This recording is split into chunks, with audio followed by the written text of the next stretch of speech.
everyone! Welcome back to Star Trek Club. This is I, Captain Logan. Right next to me is Brandon Grimm. Hello, and everyone. over there, somewhere on the Enterprise, it is Adam Meredith. Hello, Adam. Oh, Good evening, sir. What's going on, man? yeah. Nothing much. Got my Christmas tree up this weekend. That was about it. That sounds really exciting. That's pretty early. I mean, it's not like retail store early. No. Oh man, I saw the retail stores did it like a couple weeks ago. But why do you set up your I- Christmas tree that early? Like, my wife won't Well, let I me used set to it up do it until at after Thanksgiving. but I just decided to do it now, so I don't have to do it later. Oh, I see. Yeah. I have a tree, but it's literally this tall, and I put it together from stuff I found at a thrift store one day, and it's got lights strung on it that you can light Anything up. from a thrift store. What's that? Anything from just random anything from a thrift store, like old, we found a little package of ornaments old and hair little clips. bulbs and stuff. Brandon finds lots of things at thrift stores. I do. My shirt today included Taco Cat in space. Yep. Well, welcome everybody. It's been a little while That since we've done any Star Trek Club. Brandon's just getting into whatever the kids think is funny right now. He's got like the whole Perry grip thing going on. Taco Cat. Anyway, so let's go ahead and jump right into Standard Replicator. We're gonna do just a regular meeting tonight, guys. I got a little bit of rapid fire Trek for you later, and I will warn you, it's harder than last time, so strap in. We're going to do a little bit of Standard Replicator. Let's do one, and then let's spin the wheel, shall we? Sure. We're going to just jump right into it, everybody. Thanks for watching live if you're doing that. Thanks for watching after the fact if you are doing that. We sure appreciate it. And as always throughout the show, if you'd like to put an episode on the wheel, you can leave a super chat in any dollar amount, and that will entitle you to that. And we've done so many now, we'll try to let you know if we've done them already. I still need to get the master list together. I haven't done that yet. But it's been a couple weeks that I've missed you guys. I'm glad that we're back doing this again. So I am thinking of something that has to do with Star Trek. It's in my Captain little brain. I want to say, and this always backfires on me, that you guys will get this one pretty quickly. And we're going to begin this time with Adam. Go ahead, sir. Is it alive? It is indeed alive. If I may also say really quickly, I miss you guys too. It's nice to be back. I meant the audience more than I know you did, but I'm just kidding. I'm extending to the I'm extending my shields to the audience and beyond. a social distance, son. Okay, which is a lot like jazz hands. Anyway, go ahead, Ray. It is alive. That's what we know. And you guys, as always, if you would like to leave your questions in the comments, we'll give you guys a turn. Folks watching live, collectively, you'll each get a turn. Just a yes or no question based on what you've heard so far. What we know right now is that it's live. We are live. It is live, and I am on pins and needles to find out what Brandon's going to ask. Go ahead, sir. Is it found out in space? No, not in space. Okay. Which I don't think that question's ever been asked before. Cinematographic, does it violate and or circumvent the Prime Directive, temporal or otherwise? Ooh. I don't think so. That's a high caliber question. It is possible that it did at some point, and we just wouldn't have the knowledge of it. I could see that happening, but I can't think of an instance where it would necessarily count as that. Necessarily, that's an interesting question considering what's in my head, but I don't think so. Adam. So, what was the answer to your question, Brandon? If it was found It's in not space, found in space. and the answer was no. No. Not Okay. found in Not space. found in space. Not Nope. found in space. Okay. Glad we Is got to the this bottom of that. a sentient life form? Yes. Okay. This hasn't been specifically addressed, and the question earlier could go either way. So, is it a species? No, it is not a species. Okay. Cinematographic, is it Klingon? No, it is not. Adam. No, Klingons Is probably this violated the Prime seen Directive. in Deep Space Nine? No. No. At no point is this seen in Deep Space Nine. Brandon. Is this seen in TNG? Yes. It is in TNG. Do you have a guess, Brandon? No. Okay, I wouldn't think so. Too broad. I don't see anything anything. else yet in the comments, so we're going to go... JDF. Hi there, man. Is it a Federation officer? No. And a Federation officer is curious. It's not a Starfleet officer, but it's also, I'll give you, not an officer of anything in the Federation. Go ahead, Adam. So it's not that guy that was the Travelers, the guy that was pretending to be the warp guy. Yeah. What was that? No. Kozinski. He has some small part in this. Although I think that guy was a Starfleet officer, We never wasn't he? could figure that out. Remember, he had a uniform, but he had no badge. And he had this weird rank thing. It was totally bizarre. I should remember. So he's not even like unlisted like O'Brien. He's like totally. No, I had no idea. Some other what he thing. was doing. Yeah. So it's not Starfleet. He was Maquis. Not Federation. Nobody knew what the pips meant. They just went with it. Is Jedi Knight? It's never gonna be from New Trek. Is it can't think of it. Is this person a woman? This person is not a woman. Brandon. Is this Could have answered that faster. Good. person androgynous? No. Oh, so we've ruled out those people from the. Although I don't know that they've ever violated the Prime Directive. Narrowing it down very, very slenderly, Brandon. I'm not sure what game you're playing, but Cinematographic is not a cloud. Go ahead. Well, no, you don't have to apologize. I'm just letting you know. You know, we in this particular club, we're not doing new Trek stuff, mostly because Adam and I don't like it, and Brandon's never watched any of it. So go ahead, Adam. Well, save the first episode of Picard and the first episode of Lower Decks. It's not even. I mean, That's it. Obviously, there's all kinds of Star Trek that like specific episodes I don't like. It's really hard to even consider the new stuff canonical in my brain, and I just don't think it would be that much fun to try to include it, especially when you get into like, broader catch-all questions where you're talking about like number of times a thing appears and that sort of thing. That gets really obnoxious when you start throwing in Discovery and Picard. It's just a lot simpler to work without it. So I have occasionally thrown in Abrams movies questions back in the old club, but I don't think I've done that here. Anyway, sorry. Adam, go ahead. Does so it's not a woman. Is this person hostile? No. Okay. I would say not. Brandon. Is this person a member of a Federation species? Yeah. Member of Federation. We'll go back to Adam. Let me think here. Welcome, everybody that just popped in. Good to see you. Hope you have a great Thanksgiving week.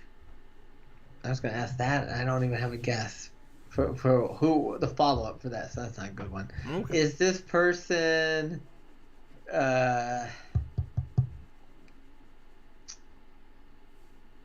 You guys came to play, let me tell you. Is this person a Benzite? Nope. That's a random question. That was random. Very good. You guys have a lot of narrowing down to do still. Yeah. Is this person seen more than once? Yeah. Okay. Mm-hmm. More than once. This person is. I don't want to give too much away as I'm answering that. So I think I'm just going to say a flat yes on that. Okay. Okay. Yeah. Tom, $5 super chat. Who mourns for Adonis is now on the board. That's great. That's a really good episode, and we need some more TOS. So that's wonderful. Thanks, man. Let me just go ahead and throw that up here real quick. Who mourns for Adonis?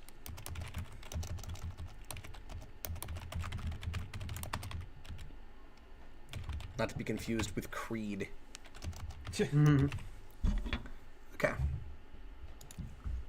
And he also says, who is your favorite deity from a non-Earth Star Trek civilization? Okay, I guess right off the top of my head, I guess I would probably just say I don't know. What do you guys have? I don't know. Is Landru a deity? Yeah, I guess so. I guess I'd just say the prophets, and that's kind of the obvious answer. It's the most interesting. It's the most fleshed out of things people worship, I guess. That's true. I mean, Yeah. we've seen so many deities, but Q is considered a deity in some ways. I mean, he's one of my favorite characters. I was gonna say I almost wanted to go with that loophole, but yeah. Well, what about the woman who was pretending to be that planet's goddess? Is she anybody's favorite anything? Ardra? Ardra? Oh yeah, Ardra. So this isn't a matter of favorite. This is just you thinking of a thing. Yeah, no, I just That's in popped into my something. head.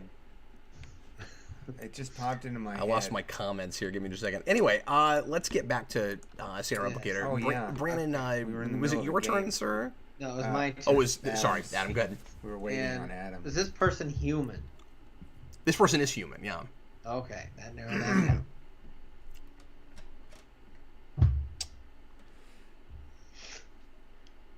Is this person? Bus is him, not a main character.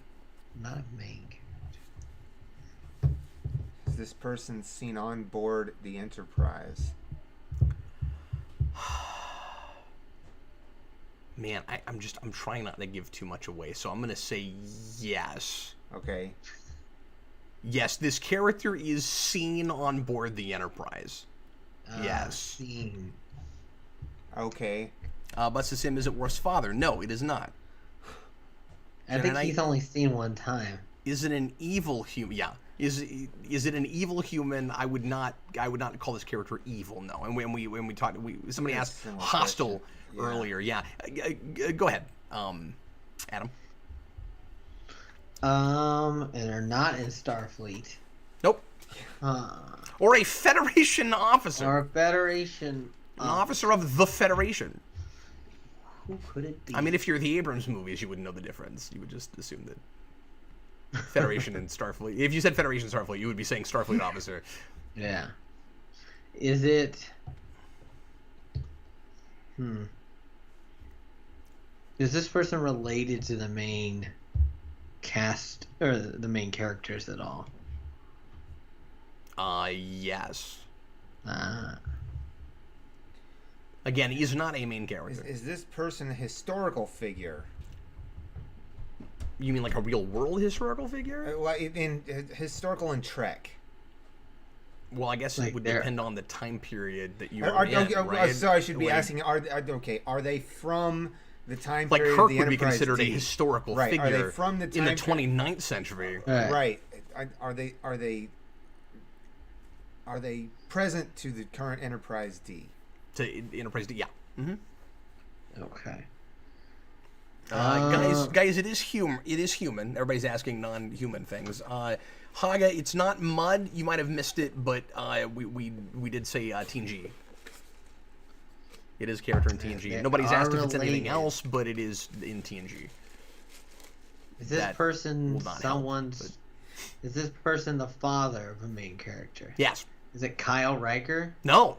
It's not Kyle Riker. Not Kyle That would have been Riker. a good place to go, but it is not Kyle Riker. So No. I was leaning towards your direction, Adam. Yeah, that's good. So, the father of a character. It's not Worf's father. So it's got to be. Yeah, Jedi Knight, it is a male. Yeah, it's got to be Data's father. Yeah. Soong. Sung, that's it. Yeah. Noonien and Sung, that's who we were Because going you for. said Noonien and you Sung. said it's possible he could have violated the Prime Directive. Yeah, It's possible. It's possible. Absolutely, It yeah. really is. Sung was seen on board the Enterprise, but in a dream sequence. Yeah. Sung was seen in multiple episodes, but only once was it the real guy. Real. He was seen on the Right. holodeck too. That's what I'm saying. Only one time was it Yes. actually Sung, Yeah, is what I was trying to say. but I thought When was he on the holodeck? he was on the I don't holodeck. remember. Data accessed his. He wanted to ask him more questions, and he accessed the program on the holodeck. That never happens. Are you don't sure? remember. Yeah, that's not a thing. So I'm remembering a whole I thing. don't know what you're talking about. Sung's in Brothers, and I don't think that happens. And there's the dream sequence with the bird thing, Yes. with the Birthright. paintings, and he's a younger Sung, but I don't think you ever see a Sung on the holodeck unless he recreated him also in Birthright, and I'm not remembering that. But That's such a weird thing. They have that whole story, like B story in the first part of Birthright, and then they completely like drop the B story Yeah. the second part of that episode. and It's just always have hard Worf to on that for me planet. to remember even what episode that happened in, because That's such a Birthright's a weird Worf episode, and the Data Yeah. subplot is dropped completely. Is Birthright also the episode that starts on DS9, Deep Space and Nine, then yeah. we do a DS9 crossover, and then the second part has nothing to But do we with don't that? see any characters except for Bashir. Except for Bashir, yeah. Yeah. Okay, guys, let's find out what our first episode is going to be this evening. We're going to spin the wheel, and then we're going to do some more trivia before we get to our first episode. So here we go. We have so many things on the wheel now that it doesn't show the actual titles Well, anymore. yeah. So Oh, let's Just a spin it pinwheel. and see what happens. It's like a giant lollipop. It kind of does, yeah. And we're watching Hollow Pursuits. You can't see It's a what it good is episode. before it tells you. That's funny. Yeah. That's what would happen with that, Hollow Brandon. Pursuits. Yes, indeed. We're going to watch some Barkley, and that will be a lot of fun. I don't think we've done Got that it. one yet, right? That hasn't popped Nope. up. So Nope. thanks to whoever asked us for that. I don't remember who it was. I don't think we've but- had Number much one. of Barkley at all, have we? Even of all We've the seen Barkley and some stuff. Oh, you know what, Brandon, you're right. Everybody's, or a couple people are mentioning it. It busted some. Yeah, I forgot about that inheritance with Data's mom. That's where the hologram. With, Okay. Yeah, I guess that is. I forgot about that. I've only seen that a couple times. I never go back to that. I And forget that. I haven't watched it. I like it. It's a good episode. Season I that is the actress who plays the scientist lady in Lost. Lost. She's really good in that. Yeah. Mhm. She was in the Columbo episode from the early Oh, really? 90s I watched the other day. Yeah. That scene always seemed a little bit reminiscent of Yeah, the- she's of- Faraday's mom in of Lost. the scene Yeah. from Superman where, you know, Always somebody's he's talking mom. to his dad with the crystal. Yeah, a little Kal-El a little bit. Yeah. Yeah. Yeah. Okay, let's do some rapid fire Trek, you guys. So everybody get a piece of paper or a document on a computer or a notepad on your phone or however you want to keep notes, and we're gonna go through. Why are emoticons popping up here? What? Stop it! My phone is dead to me, so What's I that have to about? use pen and paper. It's dead to you. It's not even that the battery's dead run to out. me. He's just done with his phone. He's just never using that again. Tossed it. It's brand the new, worst. Brand new S20. Toss it. It's branded new. And so you don't have to number your paper, of course, but we're going to do 20 of these, and I'm going to give you a broad category and name anything in the category that you can think of, and we're going to see how many you can manage to nail. One of these is kind of weird and unusual, and one of these will be a production thing. I usually just do canonical stuff, but occasionally I'll throw a production thing, and I just Thanks for wanted letting to us know. let you know that will pop up. So, yeah, That would have play thrown it, me for a curve. play it home and see how many you get, and let us know in the comments at the end what thing you said for each of these, if you're so inclined, if you're watching live right now. So here we go, rapid fire Trek. I am bringing it up right now, and I won't be able to see comments while we're doing this, just so you guys know. Excuse me. Don't write yours in, if you're watching live, don't write your answers in the stream right now until the end when I go back through and find out what these guys said, just so that you're not giving away something to anybody, I and so hope that they can all think of their own. What's up? I hope they listen this time. Yeah, because I've said that before, and folks will still write a bunch of things in. Yeah. I'm not saying you can't leave any comments, but please don't leave any answers. And of course, again, these are open-ended, so these will all have at least a few possible choices. I don't think there's even anything in here that only has 2 or 3 possible choices. Everything should have more than that, even if there's a couple of obvious things that most people would think to say. All right, here we go. We haven't done this in a little while. Here's our rapid-fire Trek, and here is our first question. Again, there's going to be 20 of these. Here's our first category, and it is as follows. The last episode of a series. The last episode of one of the 5 Star Trek shows.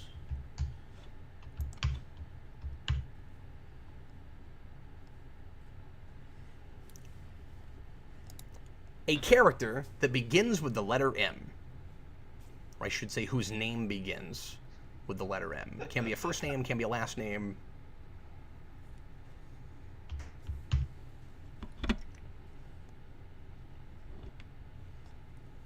Next up, an actor who has played more than one character in Star Trek.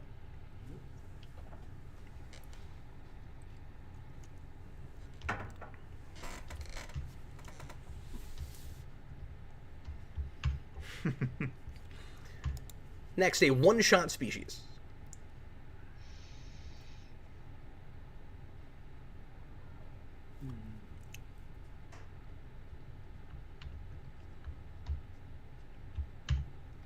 A species that only appears in one episode. Next, we need a sentient machine that is not Data. I love the answers to this one. It can be arguable, but it needs to be a machine that you can make the argument it is sentient, if not self-aware. That is not Data. Star Trek doesn't know those are different things, but those are different things. Okay. Next up, a character who has appeared in both TNG and Voyager.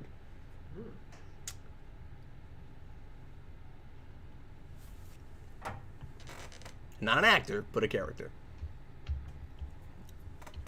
I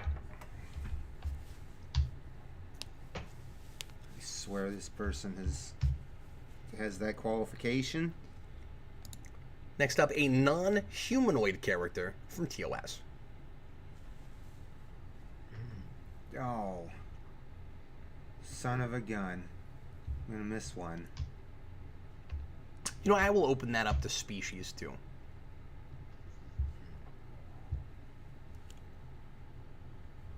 That's maybe a little bit too tough of a limited category.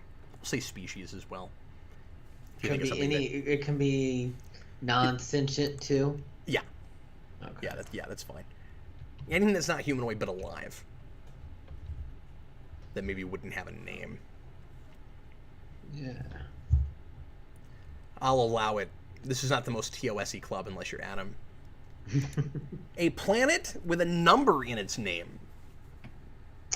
Oh.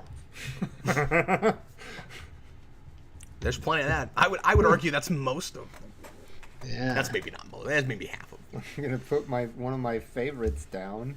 But there are lots of those. One of your favorites. Yeah, there's a good one. Next up, the name of a sequel to another episode. A sequel to another An episode. episode that would count as a follow-up. There's one. And not something part 2. But what we're looking for Yeah. is an episode that happens episodes after Right. the first Or episode we're talking maybe about. Maybe a different series. But yes, but is a sequel. Not even spiritual, but a follow-up. Right. I forget. Can I have a shared answer? What does that mean? Like I answered the It's the same same thing answer for twice. another question. No, they have to be unique answers. Ah, I'm sorry, that didn't come up last time, but we've always played it that way. I forgot. Yep. No shared answer. I don't always tell you all the rules. The three of us, anyway, have been doing this for so long. Yeah. Adam, when you were in the old physical club, did we do rapid fire very much? I think we did it a couple times, but I don't think we did it a lot. Yeah, we used to do it a lot. Yeah. Okay, we need next, pay attention, a recurring but not main character who appears in more than one movie. Oh. More than one. And it can be a character that appears in other things besides movies, but it can't be a main title character. It has to be a recurring character, but that's in not just one, I but got more than one. one movie. Are they That in is more one than that's pretty movie? limited. There's not too many of those, but there's... Oh, are they in more than one movie? This actually would be a case where there's probably only... Well, no, actually, they're coming to me right now. I could think of 4 or 5 at least.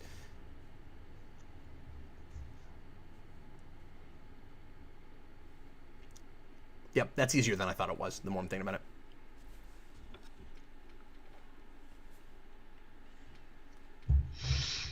Okay, next up, we need a love interest for a male main character in TNG.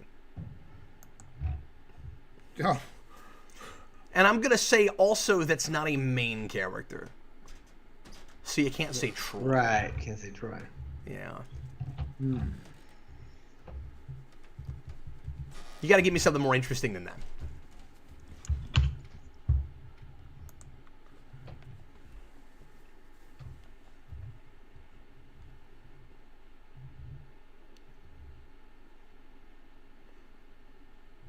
Next up, we need the name of a starship given to ships in multiple series besides Enterprise.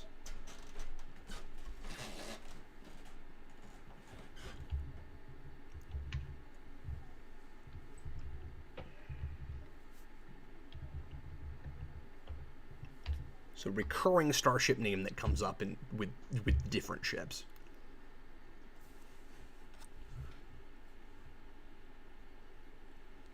That is not my least convoluted phrasing. An episode title that ends with a question mark.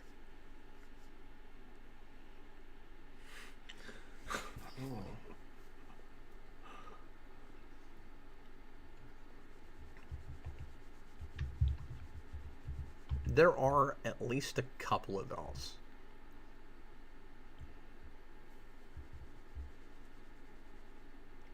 Yeah, I can think of 3 off the top of my head.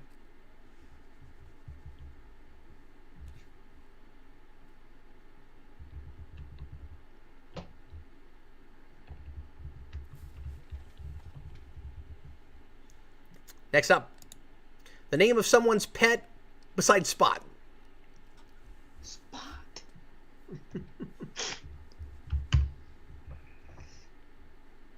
It doesn't have an official. Well, what if they don't actually say the name on the show? It's like people call it that. I think it was like a behind-the-scenes name. No, but there's enough answers enough inside canon. I think you can come up with something. Okay. Where with a pet that's got an actual name. I mean, if you can't think of anything, do that. But I'll be surprised if you can. Well, I got something. The obvious one. I was gonna say there's at least one other major one, but Yeah. there's others too. A real life book that appears on screen. Can't just be referenced, has to appear on screen. Yeah. And of course, there are many examples. Many. Looking for literature.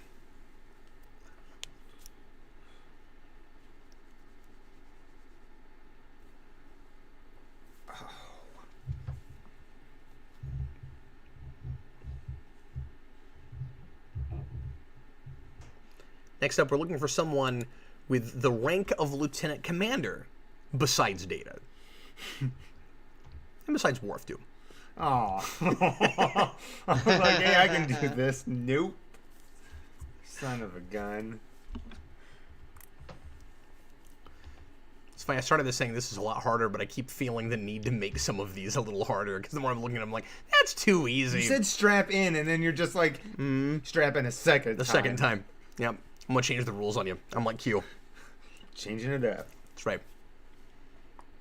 You're going into the penalty box, Brandon. Oh, shoot.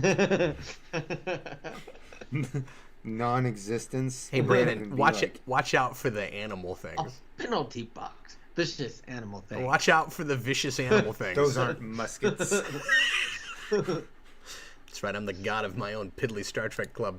A character portrayed by more than one actor. Oh, that's a good one. Oh. This is a good one because this person will portray by a lot.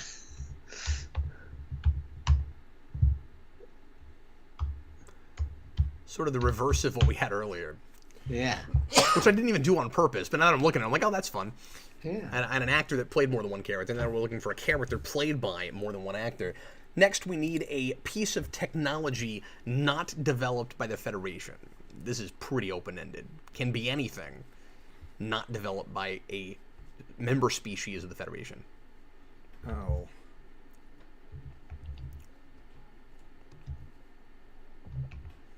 Son of a gun. Every time Adam looks over here this way, where he's typing, it always looks like he's like cheating and doing research. It's like I'm Googling that, but I'm gonna do it in such a way where they think I'm just typing the answer.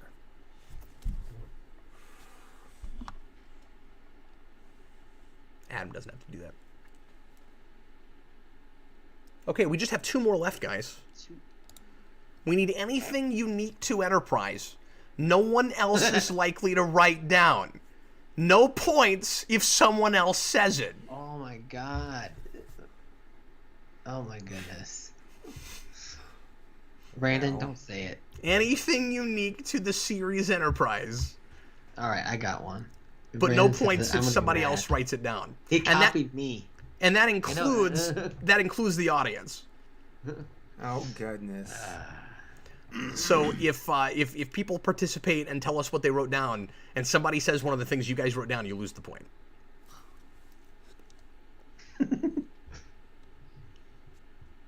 And finally, that was the weird one. And finally, I bookended it. We need the first episode of any series.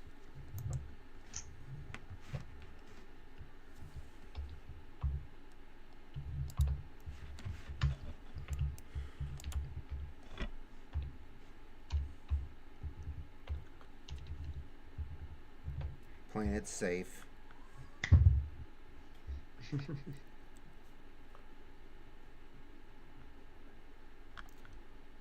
All right, guys. Hope everybody had fun trying to write your answers down. I always call this rapid fire, but I never go as fast as I probably ought to, it being rapid get to fire. talking. But then it just wouldn't be any fun. Well, that, and I can give you guys a little bit of time to write them down. Yeah. But, like, you know, then if I went too quick, if it was like, you got to come up with it in 10 seconds, you know, then we'd get to the end of this and be like, well, I didn't have time. Well, Cap. So I wrote down 3 things. I feel like we actually started it that way, and then that's what happened is we just didn't have time. So You mean back in the day? yeah, back in the day. Yep, that's exactly right. Okay, let's go back through these and find out what everybody wrote down. This will be excited. fun. Yeah, and in fact, I'm going to need to be able to see the comments, so I'm going to throw this actually over here. Okay. Is everybody ready? In the comments, feel free to write down your answers for each of these as well. And we'd love to see what you came up with. All right, so number 1 was the last episode of a series. This should be pretty easy. Brandon, what did you say? End game. Endgame is the last episode of Voyager. What did you say, Adam? What You Leave Behind. Yeah, DS9. And we'll just keep going, and if anybody writes down their answers, we'll mention it as well. A character that begins with the letter M was the next thing that we needed. And what did you say, Brandon? Moriarty. Yeah, sure. Adam, I just watched the second Moriarty episode the other day. Dr. M. Banga. That's why you were smiling about that. I was wondering. Jason said all good things. Busted Sims said Turnabout Intruder. Cinegraphic also said all good things. If we were playing a straight up no match game, I would put a lot of questions like that. That would make it really difficult to not match. Next up, an actor who has played more than one character in Star Trek, and I'm going to assume somebody said Jeffrey Combs, but let's see if something else more unusual comes up. Busted Sim wrote Michael Eddington for a character that begins with the letter M. That's good. Okay, so Brandon, who did you say? Well, you got Jeffrey it. Combs? Okay, and what did you say, Adam? Mark Alamo. Mark Alamo. That's true. Yeah, he played the first Cardassian. And what was the game we used to play? And that random guy in the Mark Twain time. He played lots of. Yeah, he was actually there quite a bit. He was a Romulan in an episode we watched in Club, I believe. Yeah, it was. Cinematographic says Brent Spiner. That's true. Was it Trek Match that we used to play where we'd have to try to? Yeah, that was the. Yeah, that was based on Match Game. Yes. Oh, yeah. And I'd love to bring that back, but there's only 3 of us. That's harder to do with with a text audience. Maybe we can get Sarah on board for that sometime. Yeah, but then you still only have 4. I mean, that game is played best with 8 or 10. Yeah, I mean, that's 4 true. we might be able to have fun with that, but it's not. Maybe if we throw Jason's Jason getting in as well, good, you know. that could. Yeah. Ethan Phillips, that's true. Ethan Phillips. He comes up, yeah. He was a Ferengi real early. He's got a cameo in First Contact. Yeah, he shows up and stuff. Did I mention that people said Mark Leonard? I thought that was Ethan Phillips in First Contact. I just It watched is. it the other day. It on is Sunday. indeed. They're doing a marathon on Comet. We need a one-shot species. One-shot species. Yes, Brandon, one-shot species. I said as a joke the telepathic pitcher plant, but I'm going with Binars. Binars showed up one time. And they may be in the background somewhere, but if so, I don't know where that is. So I'm going to give you that. Adam? The tac. Yes, and I wanted more tac. You should have said Tac. it like. Oh, yes, I did, but unfortunately, no dice there. Cinematographic says the Baku. Yeah, I guess you can go to movie stuff. Busted Sim, the Medusans. Yeah, that's good. Ooh, David, the Hushnak. Remember the Hushnak? Hushnak. Yeah. The Elysians. Species of vast and hideous intelligence. Next up, we need a sentient machine that is not Data. Brandon. My go-to, the Exocomp. Yeah. I figured you'd either say Exocomp or Nomad. Let's see. I almost went with Nomad. Let's see what Adam said. I said Landrew. Oh, yeah. Okay. So you didn't use Landrew for the God thing, then? Okay. With the multi-tronic. That's right. computer I at said work. God thing on purpose. Deal with it. Thing. You know about the God thing, right? Yes. There's supposed to be a movie called The God This is a Thing. movie called The The God Thing. God Thing. A character who has I really hope appeared. they would have retitled that. Yeah. I don't know. If Roddenberry had his way, it probably would have been called that. The God. HB Haga says the M5. Tom says lore. That's a fun loophole. Oh, you said it can't be Data. I'll do some other Data thing. Some other Sung android. A character who has appeared in both TNG and Voyager. There's a few of these. Brandon. Correct me if I'm wrong, but I said Quark. I don't think Quark was in TNG. Didn't he show up on the Yeah. view screen that one Yeah, time? that Oh, happens. he does show That's up on true. the And he's view in screen, the you're right. pilot of Voyager. Yeah. Yeah. Damn, that's a good one. I forgot all about I think that. it's. I want to say it's Gambit. Something like that, yeah. Maybe It's that. season I think 7, but I it's, can't remember. It's a two-parter. I think it's Gambit. Yeah. Yeah. That's an interesting answer, Brandon. Yeah. What'd you It's the only thing I could come up with. What'd you have, Adam? I just said Barkley, the most obvious one. Barkley's Oh, the of obvious course. one. Yeah, I was trying to blank on that one. Q would be the other obvious one. Oh, yeah, that's true. Why couldn't I Certainly. think of those people? I could have said Riker, Death Wish. Riker. Yeah, no, there's Boy. stuff certainly. Whatever those, you're right. Yeah, I'm sorry. Whatever those Ferengi are from the Barzan wormhole. Yeah. HBO Soul Haga Bowl says or Troy. something. That's another obvious answer. That is true. Janeway, no, cinematographic didn't exist in TNG, unless you're counting the movies as TNG, which we don't. We count the movies as its own series, so that's just a matter of what we're doing with our show. But yeah, okay, a non-humanoid character from TOS or species. I opened that up. Brandon. So I didn't know if this counted. A Doomsday Machine. Maybe. I wouldn't count that as a character. We don't know if that was a man-made thing or not. Yeah, I'm not going to count that. There's just not any evidence for whether or not that thing is alive. Sure. So yeah, Adam. One of my favorite random. I mean, this is. I don't know. I don't know if you would consider this humanoid though. Now I think about it. That's why I didn't pick Gorn? Pick. No. Because I would The call that Mugatu. sort of humanoid. What's that? The Mugatu. It's like an ape thing. Is that humanoid or not? No, that's non-humanoid enough. I'd count it. Enough, Yeah, that's yeah. part of. I thought somebody might say Mugatu. That's part of the reason I opened it up. I was going with bipedal. Okay. Buster Gone with Sim the says cloud creature. Medusan Ambassador. Somebody's really interested in the Medusans today. Jason What said are the they called? Horda. Medusans. What are they? Who are they again? That's TOS. Was that the Spectre of the Gun people? I think so. Okay. But yeah, Jason said the they look Horda, cool, so the that's good. Good job, Jason.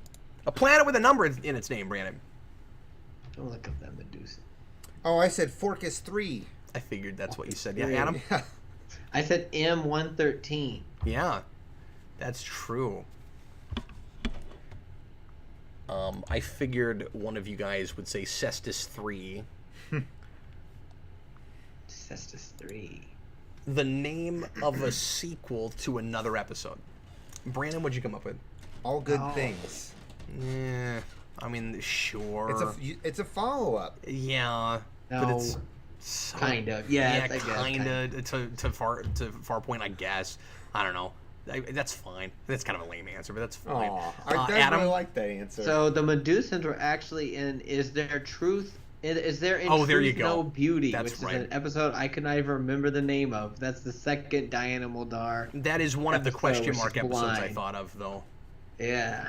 But I said Theta 8, Or- Viridian 3, Ceti Theta Alpha 8. 5. We call it Theta 8. Yep. That's on the wheel, I think. False Prophets. That's my sequel follow-up. Yes. Follow-up episode. Voyager. Yeah, Yes. we were just talking about that a minute ago. Yep, that's right. Yeah. David says ship in a bottle. Yes, indeed. Yes. Cinegraphic says Iborg, but spelled it E-Y-E Borg. Iborg. I'm curious to know if Jason thought of it. Like Dr. One. Response to that. A recurring but not main character who appears in more than one movie. I wasn't sure if this is correct or not, but Yeah. I said the Duras sisters. Yeah. Not more than one movie. They're not? Okay. No, they're just in just six. just in six? Yeah, Okay. they would have to appear in more than one movie. Oh, I guess they died in that movie, didn't they? Yeah, that was the first We TNG weren't movie. looking for characters that are in more than one episode, but then show up in No, a movie. I Brandon. know that. But Adam. I made a stupid mistake Well, on I was that gonna one. say That's- Yeah, name the other movie they're in, Brandon. Well, I mean, they that's how couldn't you be know. now that I know. Now I was that gonna I say think about Admiral it. Cartwright, but I thought that was obvious, so I said. I figured somebody would say Cartwright. David Marcus. Yep. instead. But also thought of Nurse Chapel, but doesn't she appear in also in addition to the motion picture, the scenes in Starfleet Command in In 4, I four. think. Mm-hmm. Yep, that's the other place where she is. You could have said Guinan. Guinan. Janice Rand. Yep. Yeah. A love interest for a male main character in TNG. That's not Troy. Brandon. I said Or main Vash. character. Yep, that's good. What'd you have, Mr. Adam? I said Minuet. Savick doesn't really work though. Well, no, that's fine. Yeah, no, Savick works. I guess in my head I thought I wrote that like it was somebody that had to appear in a series first, but I didn't. So yeah, Savick's fine. Jason, Khan if you count Abrams. That's true. And then his answer for a love interest in TNG was Leffler. Good job, Jason. I like that answer. Buster Sim says Kalar. Ooh, I like that Yeah, answer too. that's good too. Okay. The name of a starship given to ships in multiple series besides Enterprise. Brandon. So the USS Yorktown. Where else do we see Yorktown? I was not sure. Is that TOS and TNG, or is it just... I don't remember. I can't remember either. I'd have to go back and look. That is probably I don't true. remember where we see it. Yorktown is brought up in TNG, but it would have to be somewhere else. It would have to be in TOS also, really. I know because that if was it's what named... the original Enterprise name was going to be, but I don't remember Right. it actually appearing. Well, I guess I'm Brandon, thinking we'd about have to the- look it up. I'm almost Yeah. positive that doesn't show up in more than one place, but it might. I just don't know. Well, Adam? I guess I'm thinking about the fact that in the Abrams movies, it was the name of the big sphere that they go to that they crash the Enterprise in. What? But that wouldn't be a ship. No, I know that I think I was confused. And I also don't know if that's true. it's called the Yorktown. Is it? I don't even Oh, remember. that planet? The, I thought it was called the built- Jamestown. the Yeah, built I don't planet. think it was called Yorktown. But I'd have to go Oh, back and Yeah. look. I'm almost That positive you're not right colony about thing? that, but Okay. could be wrong. But the Sim, Saratoga. Does Saratoga come up besides in the movies? Is there another Saratoga? Saratoga appears in. That's the ship that Cisco's on that blows up in Emissary. Oh, that's right. Okay, good 35 call. times. 'Cause that would be a different. Chances are that's not the same Saratoga. Yeah. No. So that's Well, pretty the good. one in the movie had the roll bar thing on it, like the Reliant did, and then it didn't have it in Emissary, so it may not have been the same. The one. safe answer here is Defiant, of course, and Jason got that, as did HB Haga. Supergraphic says Challenger. I don't know if there was more than one Challenger. There is I one. said I don't know if there's Barry. another one. Yeah, that might be the toughest question on here, honestly. An episode, if you don't think of Defiant, because there's a couple of, there's probably more than one constellation, although I don't know if that's true either. An episode that ends with a question mark. Who mourns for Adonis? Who mourns for Adonis? Adam. I said, "Who mourns for Morn?"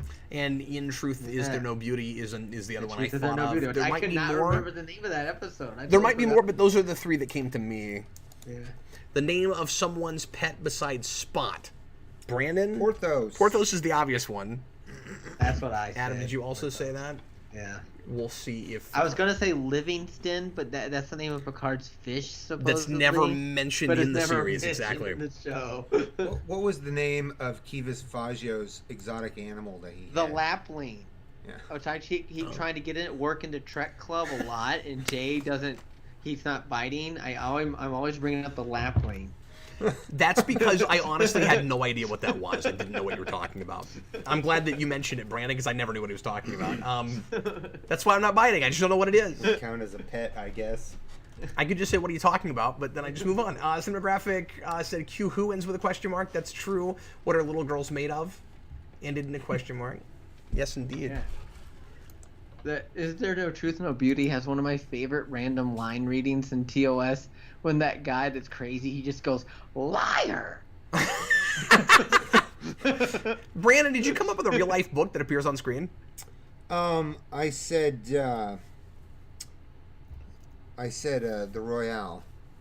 Or Casino Royale. That's not a real... That's not a real book. It's not? No, it's made up for that. It wasn't... Well, Was it? Yes, Casino Royale is a real book, but that wasn't what what they were reading. No, they made up a crappy paperback called The Royale. The It was I Royale. thought that was a made real up- book. No, it's a made up well, paperback. Never mind then. Adam, what you I get, thought man? that was real. A Tale of Two Cities. Can you imagine the potential like suit for, I don't know if it would be like libel or what it would be, but like you build a whole episode around how bad this published book is. This like Yeah. An real old book. actual published book. And not anything in public domain. They could have done public domain, but it would have... They could, but- yeah, I guess but it's true. Nothing not like that. from like the 40s. It still wouldn't No. have been long enough. Like that Right, that episode's Brandon made in like would've- '88. Brandon, they got in enough trouble with doing the Bond thing and Armand Bashir that Yeah. Okay. All right. And yeah, all David, right. you're right. It was called Hotel Royale, but the point stands. It's not a real book. Yeah. Did you say Tale of Two Cities? yes. Buzz Sim says just Khan's bookshelf. Every book can write a Khan. Well, that's true. Yeah, exactly. A lieutenant commander besides Data or Worf. Brandon? I said Shelby. No, she's full. No, we found out that she's not full commander. Yeah, go ahead, Adam. I said Shelby also. You also said Shelby. We'll see what other folks said. We have just a couple more guys. Character portrayed by more than one actor. Brandon. Brandon was not portrayed by more than one actor. Yes. Mr. Savick. Savick is portrayed by more than Where's one actor. that? That's good. Adam. This person might actually be the record. I don't know for portrayed by the most different people. Tora Zial, because I'm pretty sure she's played by 3 different actresses. Yep. Yeah, I was gonna say I think Naomi Wildman was just 2, but it's technically 3 if you count the baby. Yeah. Yeah. Obviously, Borg Queen is one of the easier places you could have gone with that. Yeah. Was Barclay a lieutenant commander or just a lieutenant? Well, when he started out, he was just a lieutenant junior grade. So I don't know. He must have jumped up pretty Does he far. ever become a lieutenant or a full commander? Not counting the alternate future of Endgame.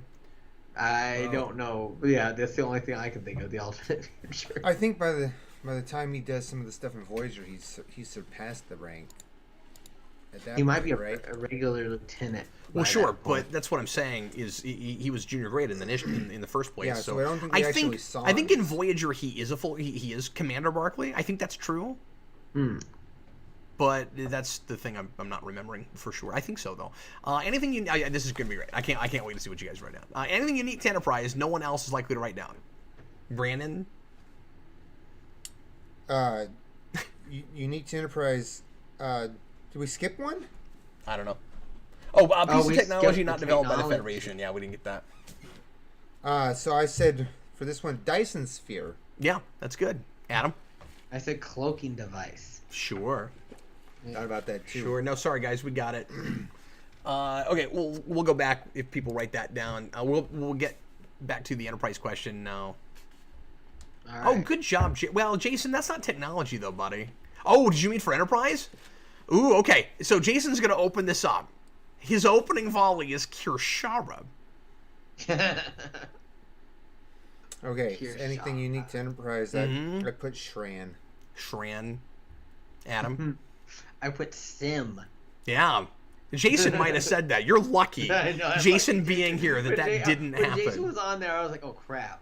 I almost put mashed potatoes. Would that have counted? It's not unique to Enterprise. There's mashed potatoes in other things. Well, that's true. It would need. Mashed potatoes as a Mashed whole. potatoes didn't in real life. I didn't say this, but the assumption I would think you would go with me on this. The assumption it's a Star Trek unique thing that is unique to Enterprise. Yes. Like, all right. Anyway, finally the first episode of any series. Brandon.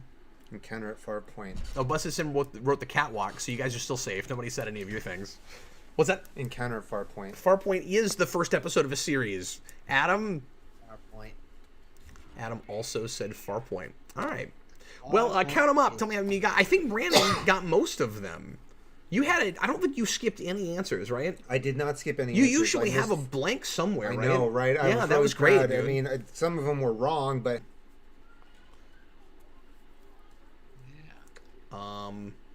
Yeah, Busted Sim cloaking device would count because I mean the Federation didn't develop it in the first place. Right. Busted Sim emissary, but not the emissary. That's right. Adam, you got 20, yeah? Mm-hmm. Have you ever not got 20 on this? Probably not. I don't think on this one. Might have been the episode title one. I don't know if I got 20 on that one. What if we did something like that one time? Yeah, because that gets a lot harder Yeah. when it's just episode titles. you ought to just start calling these games. Try to do as well as Adam. Yeah. Beat Adam. I dare you. All right, That guys, could be a game. we're going to take about a 5-minute break here. The episode in question is Hollow Pursuits. That's going to be season 3, I want to say. Yeah, something Should like be. that. It's not going to be 2, so it's definitely 3. Let me look here. And I'm just going to find you guys the episode number here. On the Netflix, so you pull it out wherever you want to. On Netflix, this episode is somewhere. It's season 3, episode 21. Episode 21 of season 3. Yes. Get it rigged up, get it to timestamp 0, and get ready to press play. In a few minutes, we will be right back in a little bit.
Okay, folks, we are back. Hello, Adam. Hello. We are going to watch Hollow Pursuits. Once again, episode 21 of season 3 of TNG. So get that rigged up if you haven't already. If you happen to just be joining us or you missed the memo earlier, and if you need a timestamp, write in the comments there, and I'm sure I or somebody else will be happy to provide you with that. Is everybody ready? I don't think we need any preamble. Everybody knows about Reginald Barkley. Have we done another Barkley episode besides this one? See, I that's what don't was think wondering so. Earlier. Brandon, have we done your favorite? No. We have not done your favorite. What, Nth Degree? Yeah, my favorite Yeah, Barkley Nth Degree. Nth Degree is really good, yeah. I like the Transporter Psychosis one, too. Oh, yeah, that's a good one. I have issues with that episode, but I like it. That's a good one. Yeah. Mostly scientific issues. I don't even know what that's. Yeah, like I don't really understand why. Why did they look like a worm? Well, I don't know. I don't understand that, but I can't even go that far with it. The bigger issue is you're conscious in the matter stream. Oh, I can't deal with that. It doesn't make any sense. Yeah, that's weird. Beyond that, anything that happens in the matter stream is whatever. You shouldn't be able Yeah. to be conscious. Your parts are everywhere. Right. Like, you're not even... It's true. Are you technically even in a matter stream the whole time? Like, your parts get all taken apart and then put back together. What's really funny is Like, that how does that even in work? order to do that, they call it a matter stream, but you're literally moving energy at that point. Right. Because So it's not even a stream of matter anymore. You your matter Right. into energy. Yeah, because you basically reversed what a replicator does Right. to a person. And then you put it back together. Then you do what a replicator does. And you put it back together. Right. Right. Anyway, Hollow Pursuits. Here we go. Let me pull up comments and make sure that everybody's good before I... Are they still over here? Yeah, they're still over here. Once again, everybody, thanks for hanging out with us this evening. What I like, though, is that we'd still hang out regardless. But it's always nice to have a crowd for Star Trek Club. Yeah. Oh, yeah, definitely. Well, the three of us were watching Star Trek together on an almost weekly basis for quite a long time when we finished our old Trek Club. And we would occasionally make videos on it, but doing this live with everybody's a lot more fun. Here we go. Everybody, please press play right now.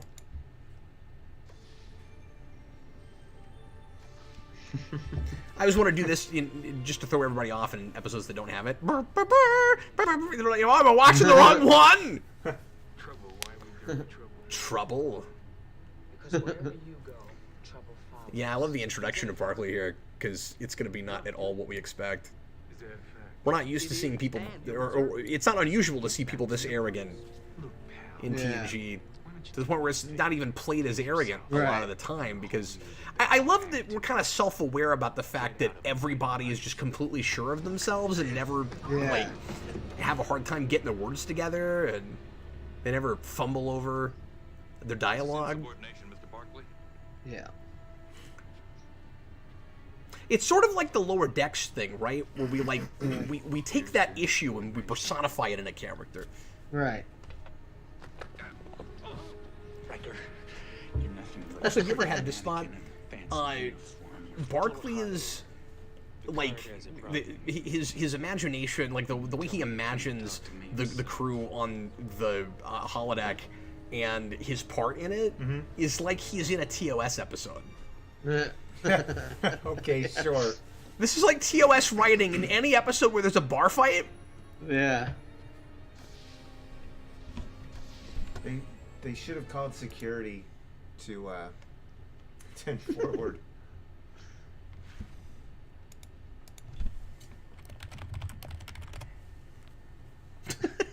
They need a fan blowing her hair right now. Yes, absolutely. And we need to cut to her in close up, and it's fuzzy footage. Because I'm telling you, everything about this is TOS. Yeah, they should have had it. Yeah, they should have had a filter. Should have had a Vaseline jar smeared on the lens. That's like they exactly do in right. TOS. He just answered the call in the way in which he was talking to everybody else on the holodeck. He goes, "Be right there," and like nobody That's batted an true. eye. If he shows up later, he should be like, "What's gotten into you, Mr. Fumble all over your words?" Oh, that's a really good point. Yeah, Never he thought of tot- that, he Brandon. Totally just answered him in the same way. Also, how about this? Everything, look. everything in that. What? That thing behind him that's sitting on the wall, isn't that one of those array things? I don't know what you're talking about. Oh, What a ray thing. one of the arrays. I feel like it's. But one of the everything arrays in his holodeck program is supposed to be like way over the top and heightened. But and that's a dress that Troy never wears, but it's more tasteful than the one she's usually wearing. right. Yeah, look, it's a better colors than that green one. Yeah. Yeah, and it doesn't have the obligatory cleavage. Like, everything about it is more tasteful and What did he think looks was better. to be the end game of him hiding behind some barrels? Yeah, I don't know if seriously. it's really saw him Play come out. in. If this was Voyager, he would have been like, computer, site-to-site transport.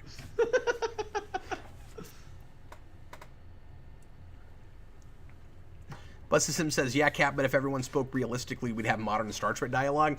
Well, no, because that's not realistic either. But I'm not complaining that there's a problem with it. I'm just saying that like they're speaking more heightened in that scene on purpose. It's like the 60s TOS, almost like Shakespearean heightened dialogue. Yeah.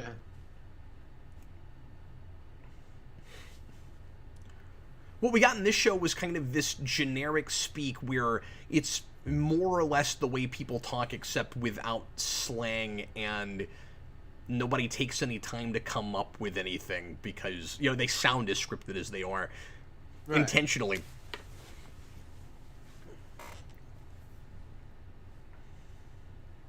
Brandon, do you have a favorite season of TNG?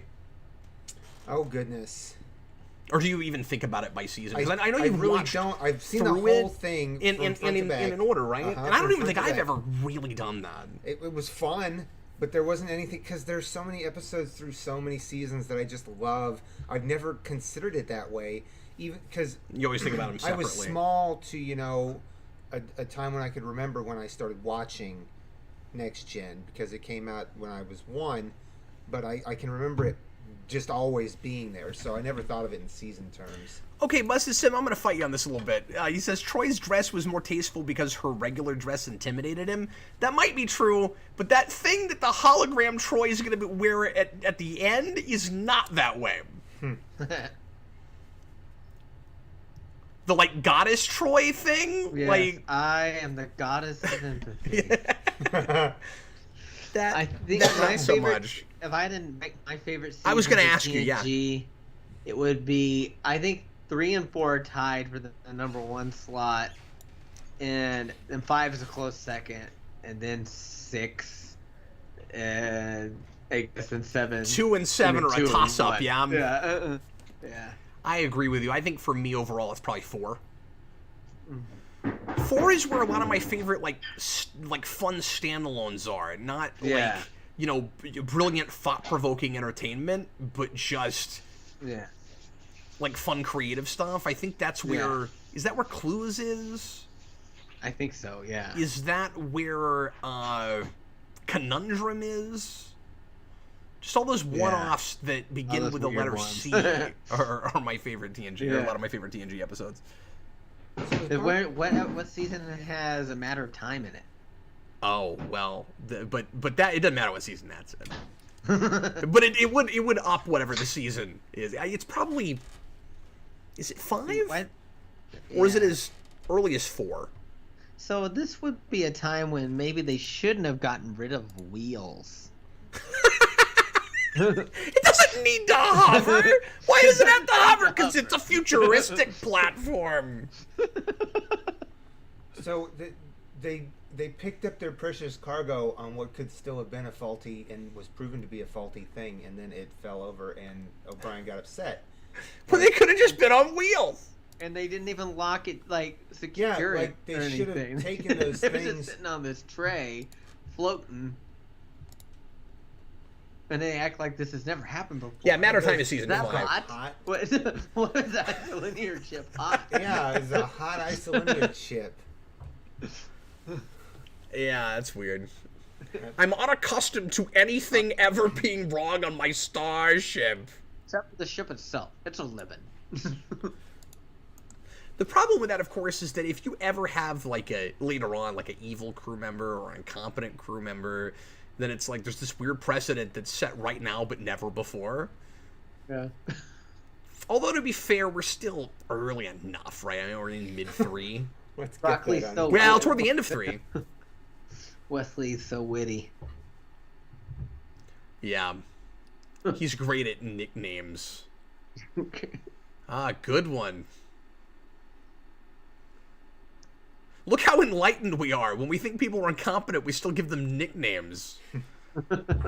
Yeah, okay, so it's Wesley Crusher. He's Young kind of a Crusher kid. did that. But A, that kid is supposed to be like the most super genius person on the ship. I guess that doesn't go for maturity. And secondly, once everyone, including Picard, hears broccoli, they can't help but do it too. So how enlightened are we really? This should be the episode where Q shows up and says, "See, I was right about you people. Told you. Now get back to Earth. Picard. You're not ready to be out here." You're not ready Q out says in here. a Picard accent for some reason. Okay. Now, I kind of like the idea that Geordi if it's a doesn't know big how to one, like handle this engineering? because he's never dealt with incompetence before, Yeah. or just uncertainty.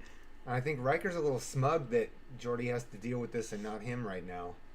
Although Geordi must be used to only working with one kind of person, because he also can't take eccentric old person when we get to Scotty.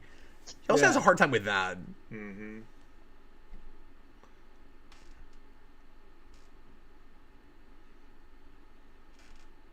Yeah, Stephen Murphy, that's right. Dwight Schultz was a pretty prominent voice actor for a while.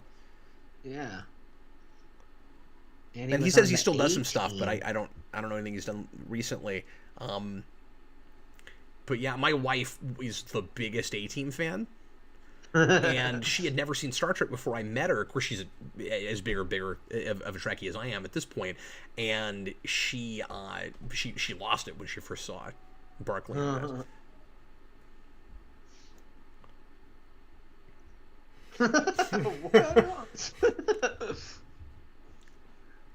Schultz is one of those really underappreciated actors. Mm-hmm. Yeah.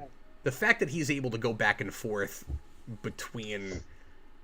Yeah, considering You know, he there's- played a total lunatic on the A-Team. Yeah. He's got real range, and he Yeah. should have been a bigger actor than he was, certainly. But he's an awesome character actor. Mm-hmm. Yeah. And I met him. He was one of the most delightful people I met. Oh, at a Yeah, con. I've not Yeah. seen anything with him in it since Voyager. Not live Is action. it- No, he's not on live screen a lot. action. Yeah. I should go find more of his stuff.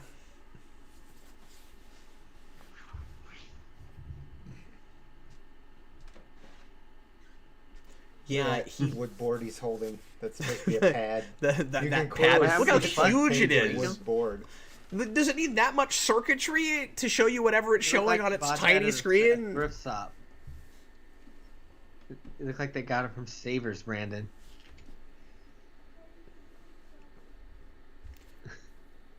But yeah, being able to jump back and forth between totally antisocial and socially awkward and like really sure of yourself to the point of ultra conceited, it's pretty good. And one of these, I think he lays on thicker than the other, which is important. I mean, like that's why you buy it, right? Because Right. when he's trying to be confident, it's not that he's actually good at that and he can only put it on when there's no one around or when he's comfortable. He's a cartoon character when he does that. Right. Like he's being somebody else. He's playing a part. That's not him actually being himself. Right. There is a version of Wesley's- Barclay that you don't see until Voyager that is him Right. at his best. Right. And you get flashes of it through the show, of course. I would make the argument that in the only 5 or 6 episodes that Barclay's in, and they're not all about him either. He's featured in some episodes. He's just around and helping out in some episodes. He is the character who most changes and grows in the entire show. He actually appears in Voyager first He just as mentioned the flux capacitor. an imaginary. Yeah, I just remember said that. flux There's a flux capacitor. capacitor. I didn't know that. Yeah, Barclay thought of that when he fell on his toilet in his head. He said he had to hear about it from some 17-year-old kid. Straight up Back to the Future reference.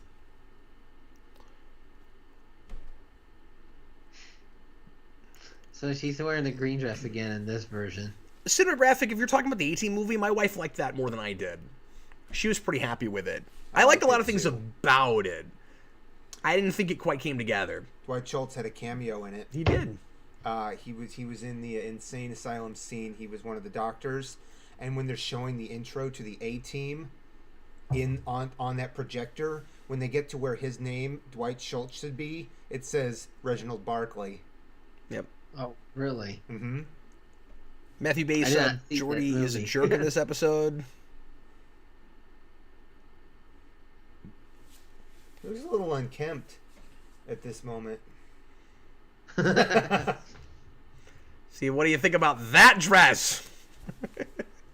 The goddess of empathy. I forgot we actually saw her this earlier. Toss out. When she y'all. sees herself later, when Yes. Deanna She ain't, and she's not Crusher- happy about it. No, it's funny. This should be the point where Marina Sirtis decides, I'm not doing that accent anymore. See, this is very awkward, but honestly, though, this is probably what a lot of people would do. Yeah, it is. People act like Of this course. is all high and mighty about the holodeck, but people would do weird stuff in the Yeah. holodeck.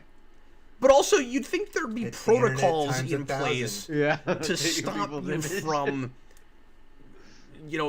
doing like sex programs with the likenesses of people that live on the ship. Like, you Yeah, think the computer like would just be set up to personnel's not off-limits. let you do that? Aren't they like? Yeah. They treat it like the People- holodeck is so new, they just didn't think of that, Sort of like the Prime Directive in Enterprise. We had to screw up everything before it even occurred to Right. us to have that. I mean, aren't people already worried about like the what are they called, deep fakes or whatever? Yeah. With the AI that can make Yeah, that's right. Stephen Murphy. No, you're not. You're Demona. That's hilarious. That's her character in Gargoyles. Yeah. Oh, that's weird stuff, man. I'd like to have I that for- prop. I forgot this was. Forgot this was one of those matters that getting prop. all messed up It's episodes. I demolecular- would like to have that prop demolecularizing. because it's got a person's handprint in Got it. a handprint in it.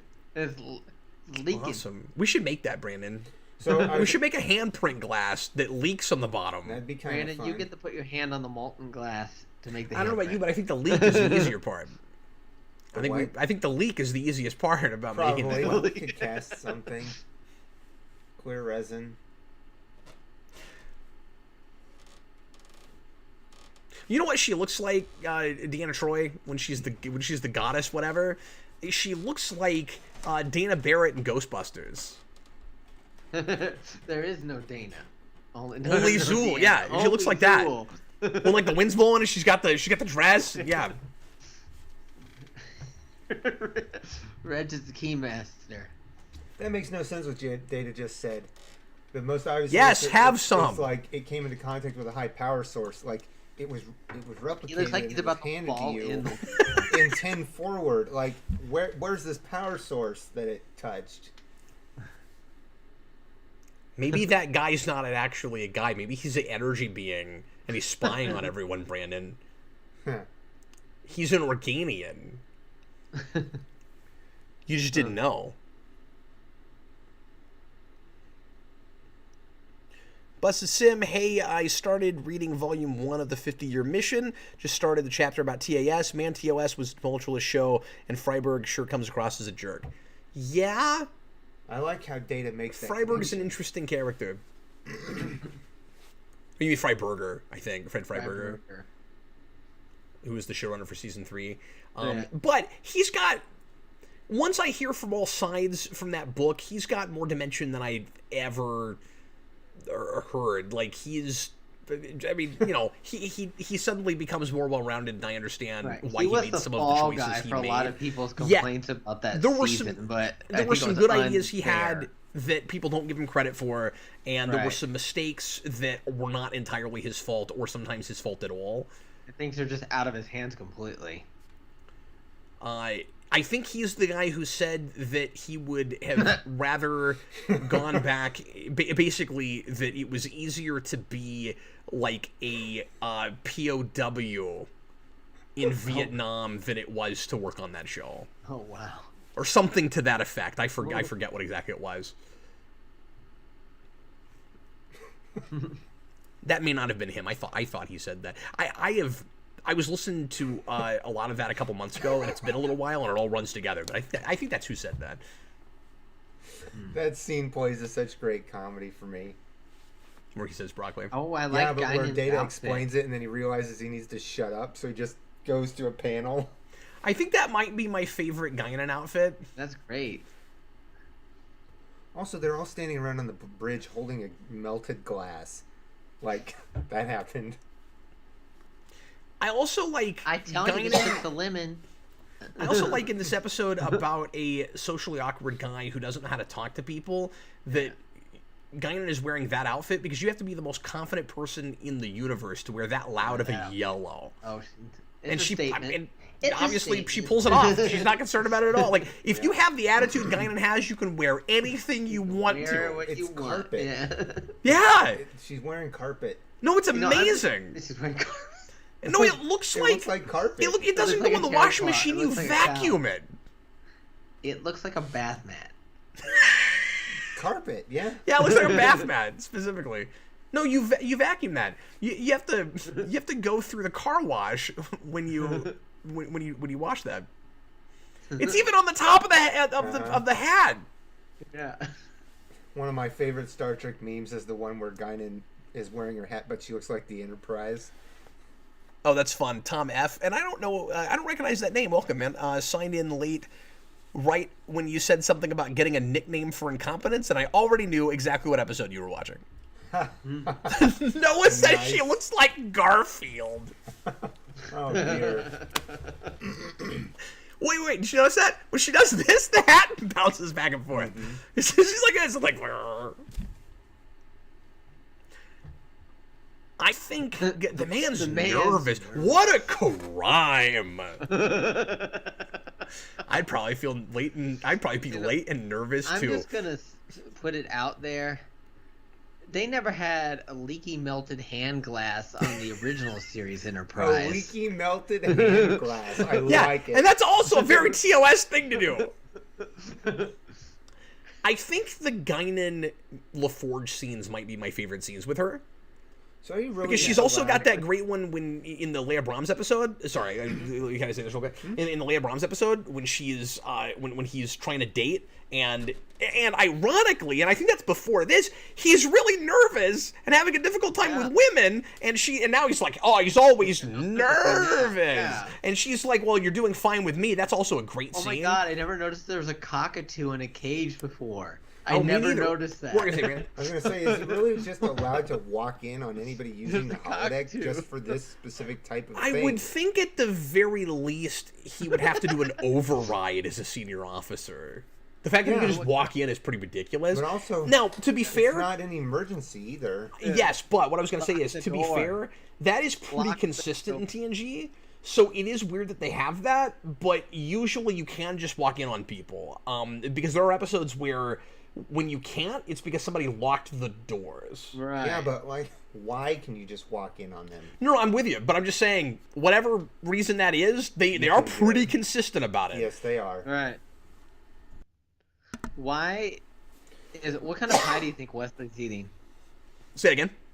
What kind of pie do you think Wesley was eating? I think it is a cellular peptide Yeah, I pie was going to That's say the mint peptide frosting. with mint joke. frosting. Yo, salsa. Busted Sim, if Guidance people, the Alorians, are a race of listeners, are her hats a radar dish so she can pick up better signals? He punched him with the sword. They punched punched him with him. a Is sword! that a matte painting behind Yeah. him? My sword, sir! No. It looks like a set. It is a set. The whole thing is. If somebody actually... that's definitely there. No, just from further away it looked like a matte painting. But Well, especially because definitely there, they yeah. had a knocked out guy laying across it. Oh, yeah, there he goes. Now, then the question is, what characters would feel violated by this and which ones wouldn't mind that much? Like, Picard being a swashbuckling guy, such as Patrick Stewart wanted to be a freaking action hero at 55 years old. He probably wouldn't mind as much. I almost said action figure. All Patrick Stewart wanted was to be an action figure.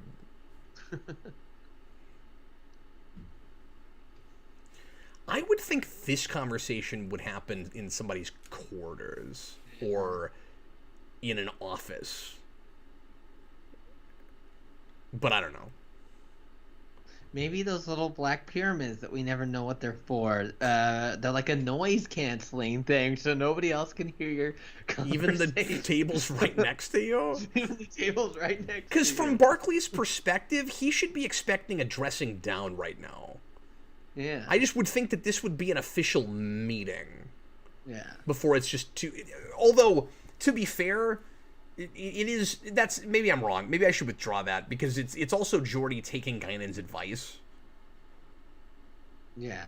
Because she's basically like, spend some time with the man, get to know him, and so he's trying not to be judgmental, even though what he did probably breaks some protocols. Although, again, it should be more difficult to do it if it does. Stephen Murphy, I agree with that. He says Barkley could have been played by David Hyde Pierce. He kind of reminds me of Niles in his more confident moments. I was going to say in some of his less confident moments, but yeah. If we had a British Barkley, that would have been the actor.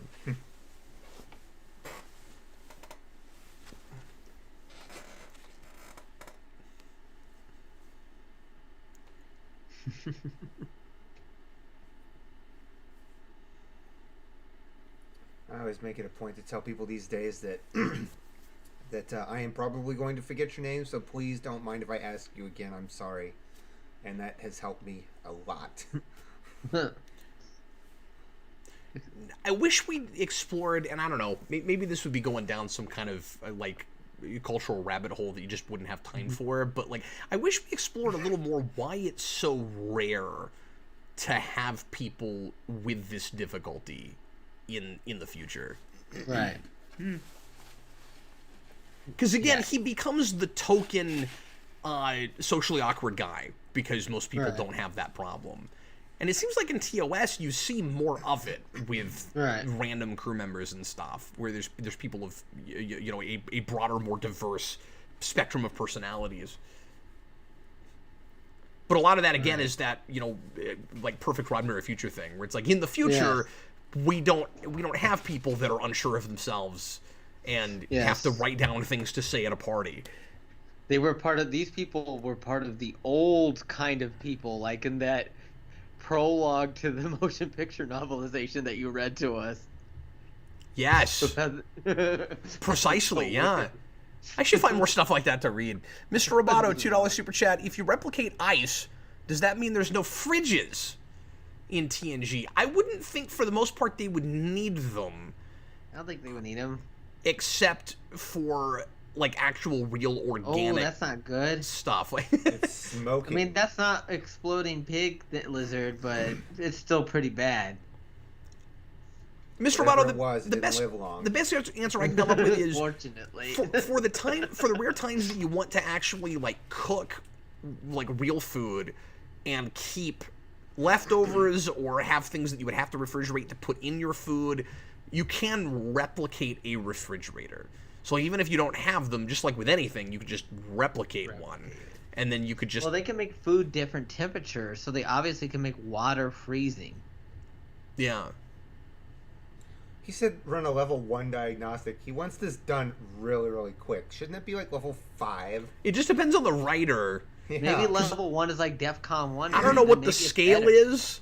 Sometimes you're right. Sometimes it feels like 5 is like the upper echelon, and sometimes it seems like the lesser of them. Man. Well, and that if Future Imperfect, which he's running the level 1 diagnostic and it takes hours, and he's like, that should never happen. Did you see that plant on a plate? Is that Not a plant or a incompetent, Mr. salad? Forge. Could be both. Why when you go see Deanna Troy, do you have to sit in front of shower curtains?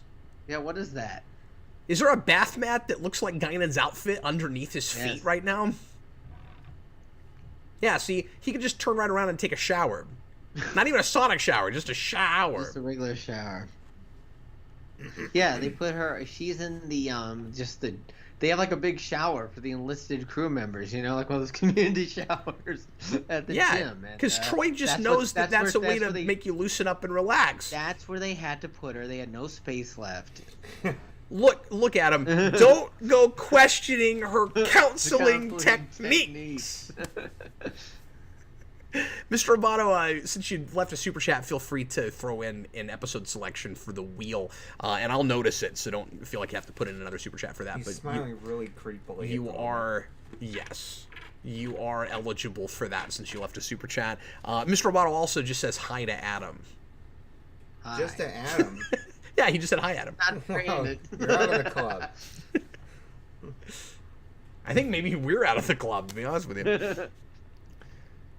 Ooh, Stephen Murphy, great question. Let's talk about that. Could Barkley have... Is this the one where he does this, or is that later? No, this is the in through the nose, out through the mouth thing. And then when we get to the protomorphosis syndrome thing... Not protomorphosis, sorry, that's different. That's Genesis. Yes, that's different. No, when we get to the transporter psychosis thing, that's when he's doing this, I think. Yeah, that's when he's doing that thing, yes. And he's like... What is the name of that? Somebody help me out. I can't remember it. Do you remember it? Barkley's... No, the name of the episode with the transporter psychosis. I can't remember the name of it. It's not coming to me right off. We'll look it up, but I want to talk about this. Stephen Murphy, could Barkley have become a mainstay on another show like O'Brien did for DS9? It's possible. I think if they had done another 24th Century show, like, instead of Enterprise, that would have been whatever it happened to be, and it would be a good place to do it, because he was recurring enough in Voyager that audience, even if they didn't watch TNG, would have been familiar with that character. He's really prominent in the finale in the future.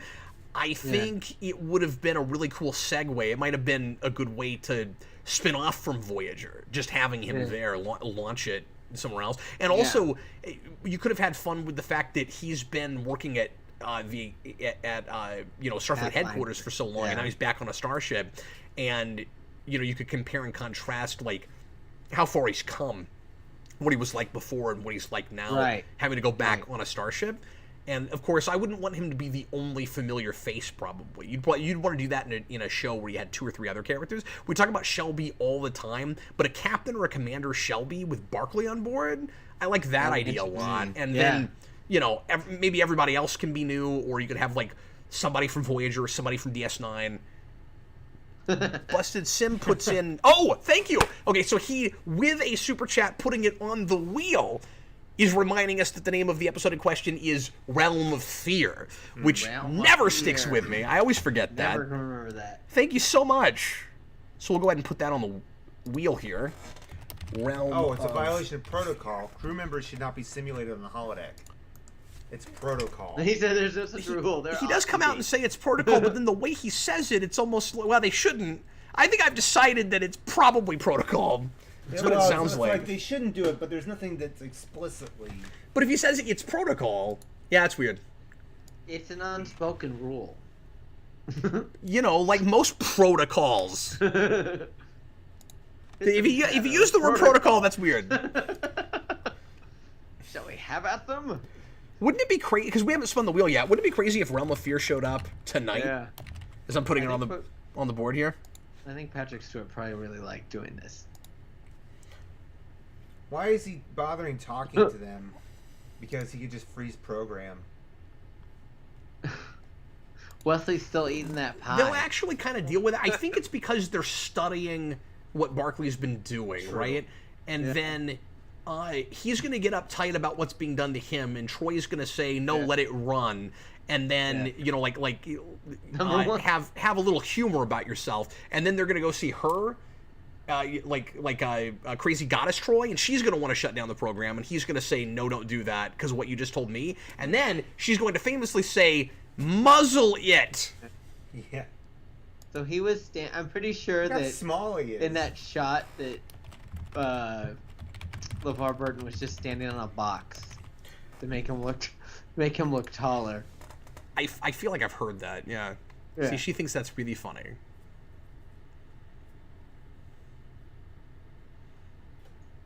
You see, I mean, that other dress is way more tasteful than even the green one. Does she wear the blue one any other place? You mean the one she had on that holodeck? I Yeah. don't think so. But maybe. But I imagine that was just something that came out of his imagination. I think I feel like we saw it somewhere else though. Like the Devanani Raw episode or something. Brandon, they should have done a follow-up to this where the Three Musketeers like somehow become sentient or just get out like out of the holodeck. Yeah. And you do like the Moriarty thing with them. That'd be hilarious. Just so that those actors can keep acting like that. Yeah, that'd be The hilarious. goddess. You guys ever Of notice course, Riker's Riker's all about this. Riker's comeuppance face is always the eyebrows. Yes, It's it always is. like, yeah, you're getting what's coming to you, yeah. Right after Yeah. all that, you're gonna tell me that, and now this. I can't even hardly make my eyebrows do that. It's So like, I was like, how's that a natural look? Like, he does that Oh, thing LeVar all Burton the looks time. like he's just loving it. yeah, he's trying not to crack up. Yeah, it's great. I forgot about this episode. It's good. And then I wonder if they're looking at nothing or somebody in like, I don't know, a polar bear costume or just something like really absurd. Yeah, considering Deanna's just been standing in front of them, or they've all been in different costumes for that. In the book, in William Shatner's Star Trek Memories book, he talked about how they used to, in the view screen, that they used to have like a metal thing they were supposed to look at, and some guy would put the playmate of the month up on it, and I'm pretty sure that would not. Yeah, I wonder how many women were offended by that were working on that show. Oh, certainly. Yeah, Mr. Roboto says hi, Cap and Brandon. What's that? Oh, he was saying hi to us because we guilt-tripped him about the fact that he only said hi to No, him. it's fine. It's cool. He says in Hello. retrospect. Hello back. We need to find Barkley now. He's still doing the eyebrow thing! Yeah. Which also strikes me as a really TOS kind of thing. I find this very amusing, I Captain. wonder how they did that shot. But computers, I don't know. Yeah. What the hell? Matthew Bass. I always used to say bass, but then I discovered recently it was bass, and I guess I'll say it right. $5 super chat. Thanks, man. Do you think Star Trek writes itself into a corner with all this advanced technology that makes things too easy or convenient? Sure. I think we also have that problem right now by just writing things realistically because the technology has gotten so advanced. Yeah. I think it's harder to keep it consistent.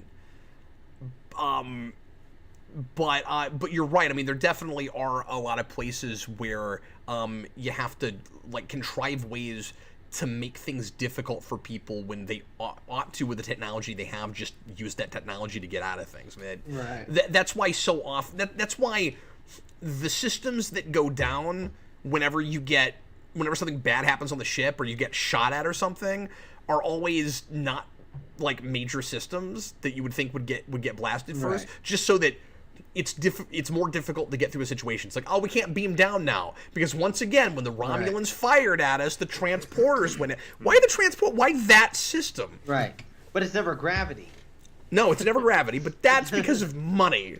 Never life support And either. it becomes gravity a lot more in later shows as we get the technology to do that more on the cheap or just to make it look better. So like we do a lot more, lack of gravity things in Enterprise, and even then later in New Trek, it happens much more frequently. Mr. Roboto put in Relics.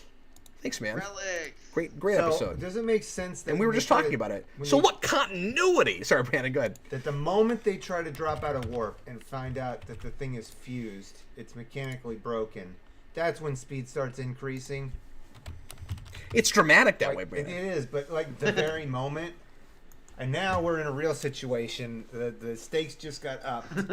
Well, Yeah, they're that's real true. situations. I know I've said this before, but why The do we music told me bother? so. Yeah, I was gonna say, why do we bother writing new music for every episode when it all sounds the same? Like that sting of like, oh man, stuff's going down now. Ba, ba, da, da, da, da, da, da. How many episodes it all have sounds that the right same. before a commercial break? Da, da, da, da, da, it da. And the difference between this and TOS is that it uses a lot of the same stings, but it's always the same recording. Here it's just, oh, we slightly wrote it a little bit differently, and the orchestra's like, God, we got to play this Right. again? We just played this last week. So that sting is definitely based on Mars from the Planets by Gustav Holst. Yep.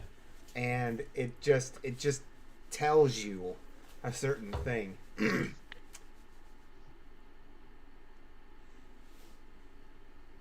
I would think they would have, like, a really safe drug for Barkley's problem at this point. Not just jam, Captain. Jam. Ugh! So the camera's shaking, but none of them are. See, by contrast, we got to show how unsure of himself Barkley is by having this other random guy there who just goes, "Arr!"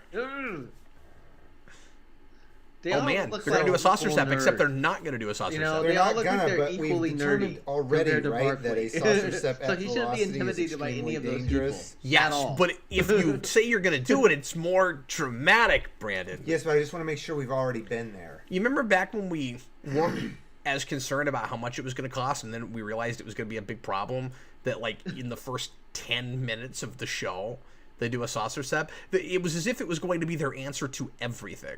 Yes. We've got a salsa sep. And they would call it salsa sep. Yes. Which You is know, a thing, which is an abbreviation you would only use if you used it all the time. Wouldn't that be weird if that became like a catchphrase equal to make it so and engage for Picard? Prepare for salsa sep.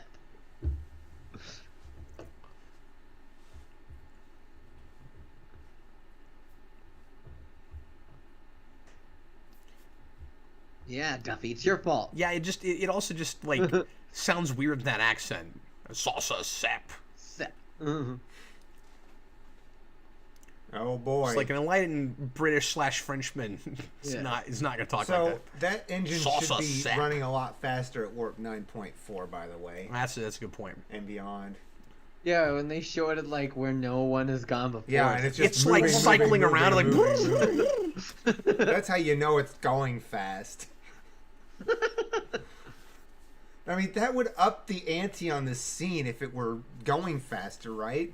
If I were Barkley, I would ask to do most of my work written instead of verbally. That would probably solve a lot of problems. Be like, can I just write it in?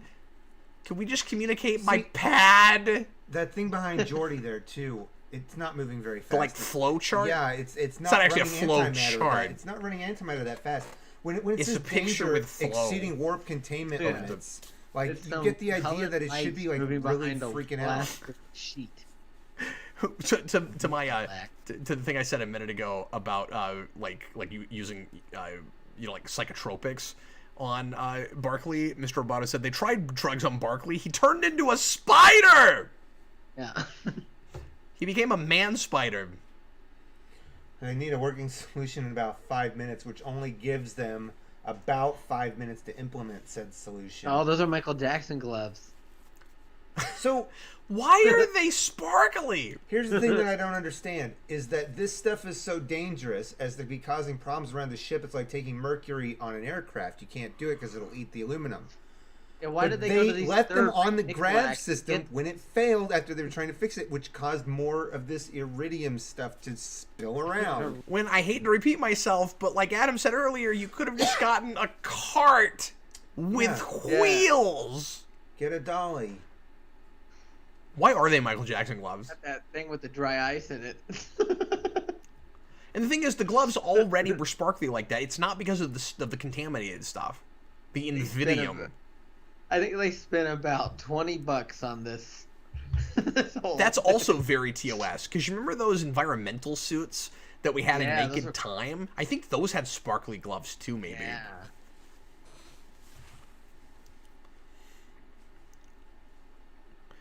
Mr. Roboto, I can't tell you why Barkley turned into a man spider any more than I can tell you why anybody turned into anything they turned into that except for Riker with a Neanderthal. Like, Now it's moving. Yeah. Yeah. Deanna They became must a have fish. messed up earlier.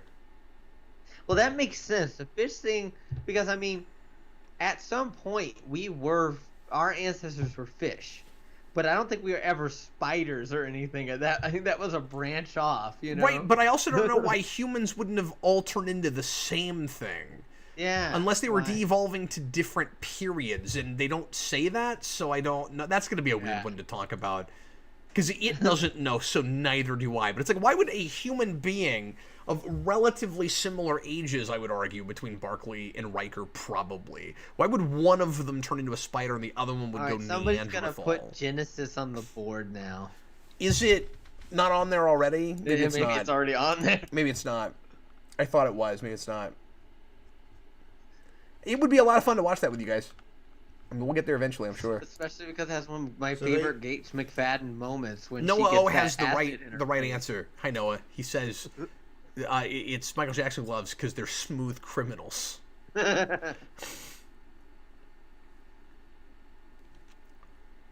Serious. I mean, I don't think there would be a situation with this Nvidian stuff where it's not serious. So he just said a complete systems and biodecontamination. That means they're talking about the humans on board too. That all Maybe the people they on shouldn't board. have carried it in some plastic thermoses with a latch lid, you know? Right? Well, Mr. Roboto, I know Troy is part alien, but that doesn't explain why two humans turn into different things. If that's your point. Do you think those things I are like this actually scene a lot. I'm sorry, what? I said, do you think the console, the helm, and the ops are attached to the floor? No, I don't. You think you could just push them over? I am pretty sure they don't, especially they're not, especially because there are scenes where you can see them slightly wobble. So they might be, but I doubt it. I think it's probably more like they're on like a track thing where you could slide them out if you needed to move them. And I would think there would be times where you'd want to move them to put a camera crew there. Yeah. Good luck. I like the. Well, That's what Kirk He said what Kirk said when he Fun. died. We both went there. I like Sorry, the sorry, misdirection. Well, I was waiting for the. There's a misdirection lot to of. happen. Don't wait for it. Just talk about it. We I don't know what like we're the watching. misdirection in this at the end of this episode because you think that, like, you're wondering why he's standing up there in front of everybody saying he's Yep. leaving, and then he's telling his holodeck buddies he's not coming back to the holodeck. That's Well, and I think it's almost a double entendre, Brandon, where it's like, yeah, I'm leaving this fake crew behind so that I can like work on being able to actually communicate with and build like real connections, real meaningful with these real relationships, people. Yeah. Oh, Snodgrass. Yeah, she was still around at this point. We had her on the Captain Logan show about a month ago. That's awesome.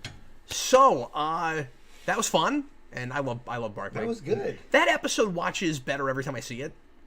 I always used to think of that as kind of fun, but still early and still in kind of a misstep period, and like it was kind of slow. It doesn't watch that way to me anymore. It seems like it's very much while they've found their stride, and of course that's post Yesterday's Enterprise. That's right at the end of 3. Right. So let's go ahead and spin the wheel for our final episode of the evening. And then we'll take another 5-minute break. And we will watch it. Now, guys, there's a very good chance that we're going to get a 2-parter and have to watch the first part this time. Because we've not had a 2-parter in forever. And there's a bunch of them on the wheel. I know you can't see the titles right now. But there are. We'll have to decide if we get a opener or a closer. If we're going to actually watch the first part of it or just spin again. Because I don't know. The episodes that are meant to be watched in 2 hours, I'd kind of rather actually watch that way, but we can talk about it. Here we go. Spin, spin, spin.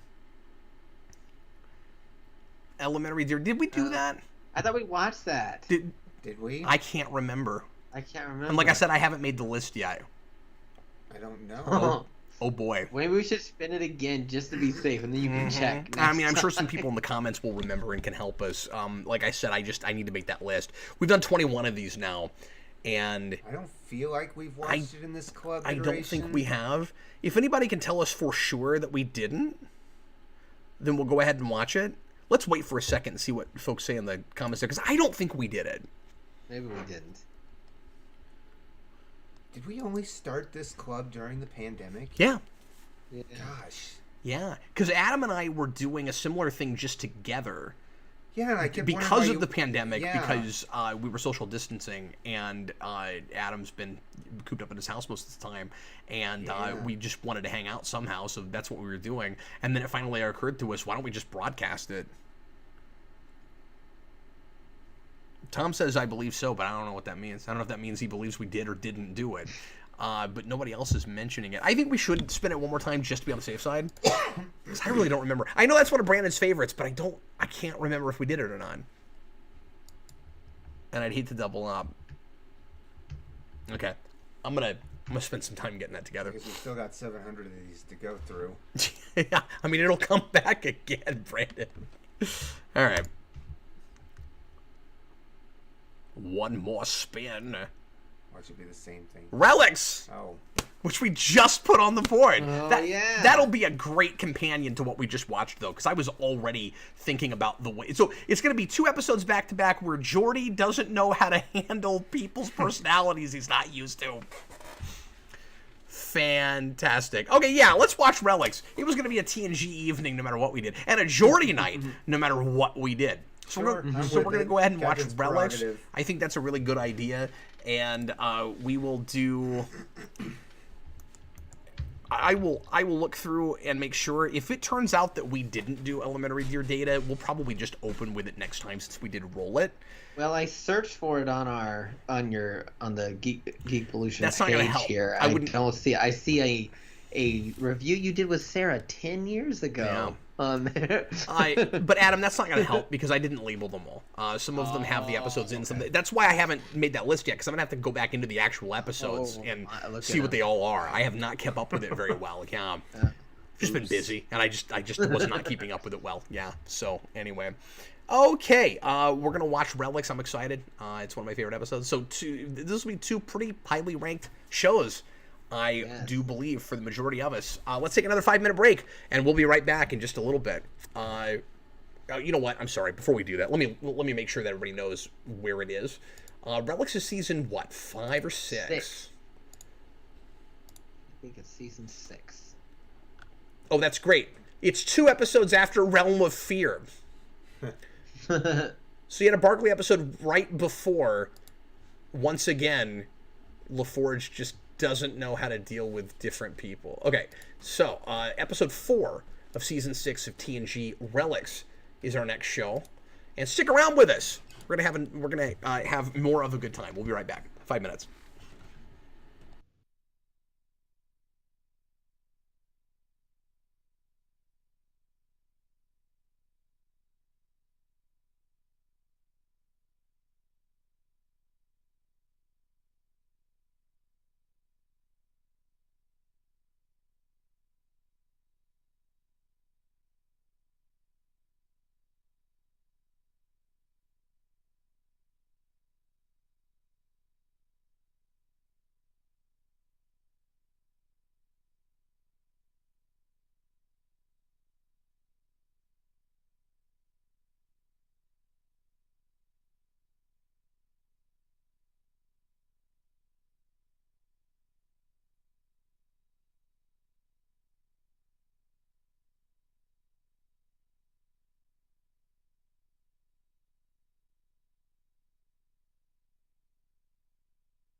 And we're back. We're about to start our second episode for the evening. Thanks again for being here, everybody. Adam, are you welcome. there with us? Are you good? I'm here. Hi there.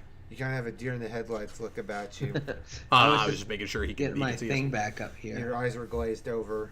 No, I was Sure. just trying to get That's it back just his up. default. We're gonna watch Relics, one of my favorite episodes of TNG. Did this make my top 10? I think it might have, or was Runner Rob? It was in there. It was on somewhere. mine. Say again. It was on my top 10. Oh, cool. Yeah. So we like this one. Yes, This we is do. season 6, episode 4, and oddly, great follow-up to the episode we just watched. Yeah. The Dyson Sphere. You guys refer to the Dyson Dyson Sphere Sphere. all the time.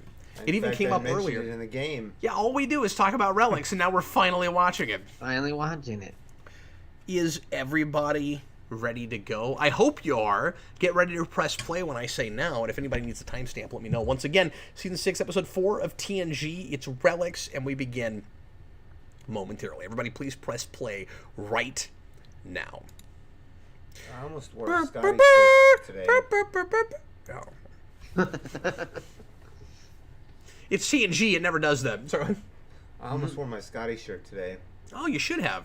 Yeah. You should have know. somehow had the forethought that I would spin the wheel, land on an episode we weren't sure if we'd watched, and then spin it again and get this. Wow, that lipstick is red. Yeah. We talk about this all the time with the remasters, but that does not look the way they intended it to. You never know, though. It was the 80s or early 90s. Early People were 90s. crazy with makeup back then. At this point. No, this is season 6. We're in 1993 at this point. That's true. That's no moon. Oh.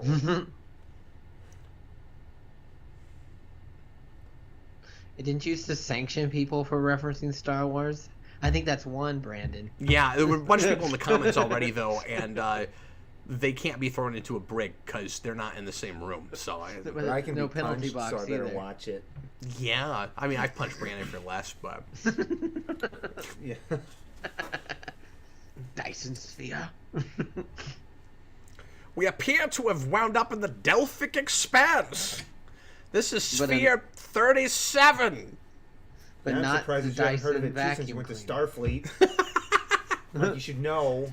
Yeah, Riker is, we've talked about this before, I'm sure, but Riker very often plays the idiot in scenes for the sake of exposition, where he's like, it is not a prerequisite to be first officer to remember anything at all you learned at Starfleet Academy. It's Riker. Have you ever played the video game Halo? It's much like that, only sphere instead of a ring.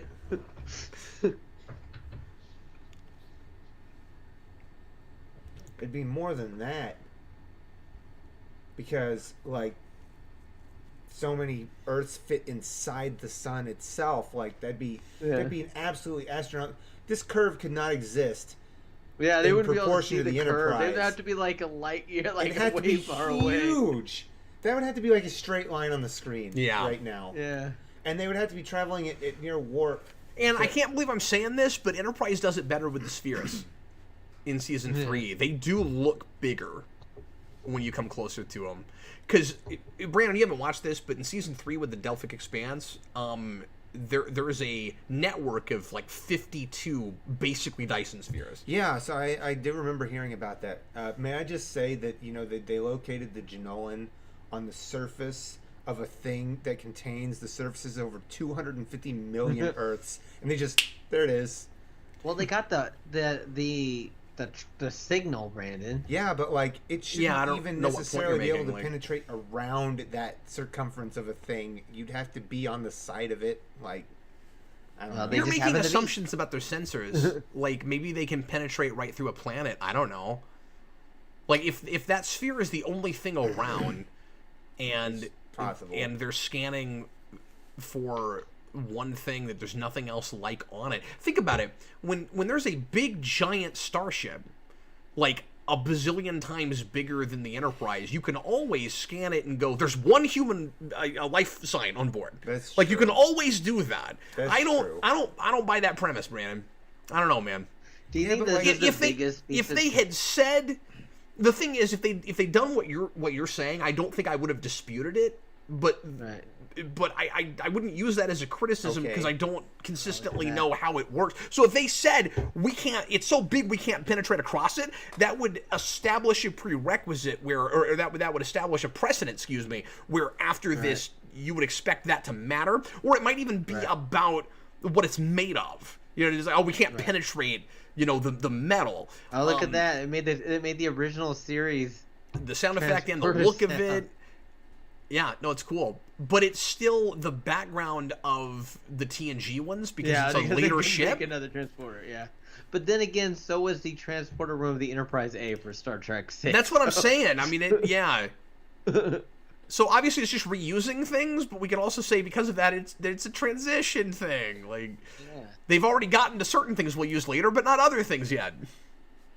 Can I also say that if you're gonna pull somebody out of transporter stasis after 75 years, this is the only answer to who it is gonna be, right? Because you know, transporter technology, like he was an expert on transporters.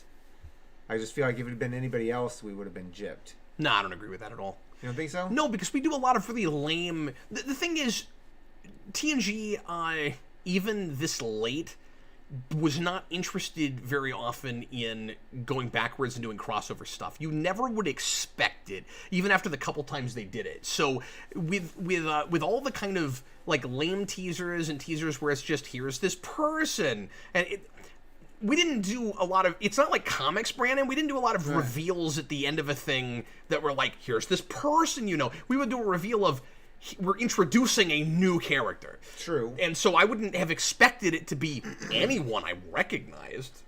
Well, no, but I'm just saying that you might not. It could have just as easily been some random new Starfleet officer they were introducing. That's true, but like you wouldn't want it to be that. You'd want it to be this, wouldn't you? I don't think you would be thinking about it. We run across random Starfleet ships, like old Starfleet ships, all the time. That would be like saying it was so disappointing that it was Rachel Garrett, not Captain Kirk. Well, okay. It's never somebody you point recognize. taken. This is the exception. Point taken. Yeah, the only No, other time it's the been was- reason it's great is because it would have blindsided you, although it wouldn't blindside you because you would have gone into this knowing that it was Scotty because they would have advertised it like crazy. Yeah, they did. I'm sure, but the only other time they did something where it was unexpected, is they didn't talk about it before seeing him, was McCoy and Farpoint. Yeah. The Spock, you knew it was going to be in the episode, but I guess at the very beginning when they show him on the little the surveillance footage or whatever, I guess that was a reveal. Yeah, But- that teaser does say we're looking for Spock. Right.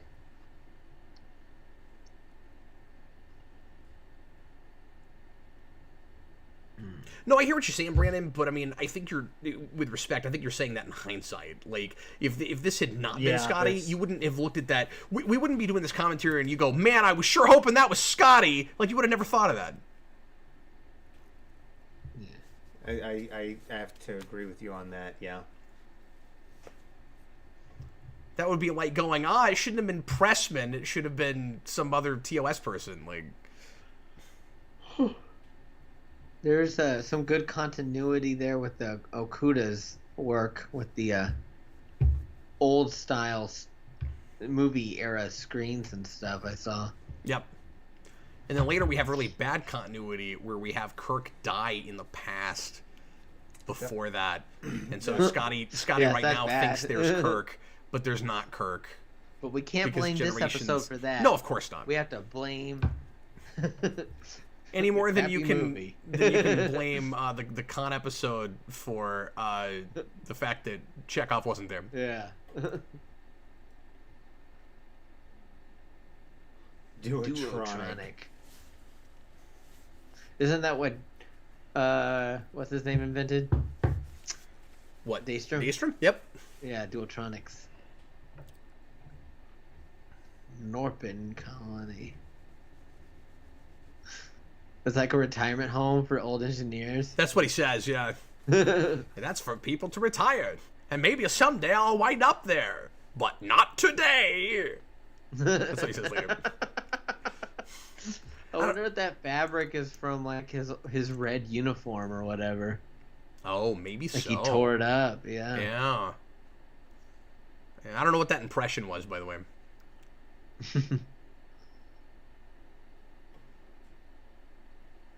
But yeah, he's spectacular in this. Yeah. And this is one of the last times he really acts in anything Right. besides Generations. Right. And he's not in the best of health after this. Right.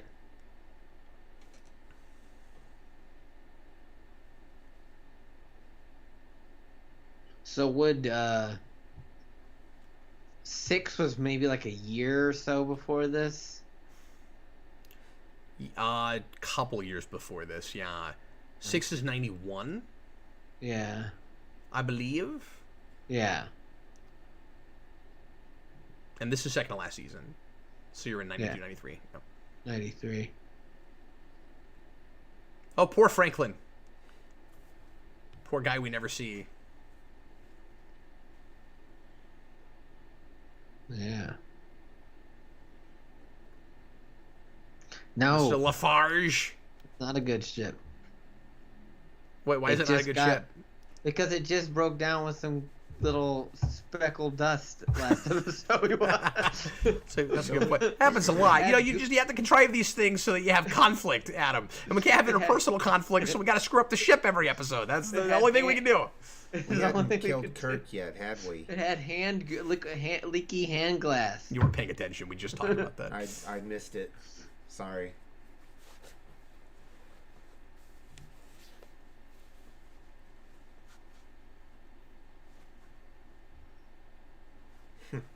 But Sim, I didn't know that. I knew that it was touch and go whether or not they could get Nimoy to do unification, but he says that only happened because Nimoy agreed, would only agree if it referenced the new movie, and it does, because he has that cowboy diplomacy line. Right. Norpin 5. There's Yeah. a number planet for you. You could have used that. Oh, you could have said today. Norpin 5, Yeah. yeah. Mm-hmm. 5. Norpin. You know what else you could have said? You could have said Cocororli 5. Curing the Phylox plague. I don't know what episode that is. It's the one I can never remember with the Picard's in the trapped with those 3 other people. Oh, and, yes, that's I know that. I know I that. can never What is it? remember the name of it. Yeah. I usually get it before you do, but I can't think of it right off. It starts with a V. Yeah. I can't think of it. It's one of those episodes that where the title doesn't go with it great. Right. What is that, like season 3? It's pretty early. Yeah. Coco 5. Cocororli 5. The ones I remember from TNG are just because of Patrick Stewart's accent. Patrick Stewart says it. Yeah. It's stuff like a Galondon car. Go London Core. And of course, what is it? Nelvana 3. Nalvana 3. No bait. It's not Vengeance Factor. No. What is No.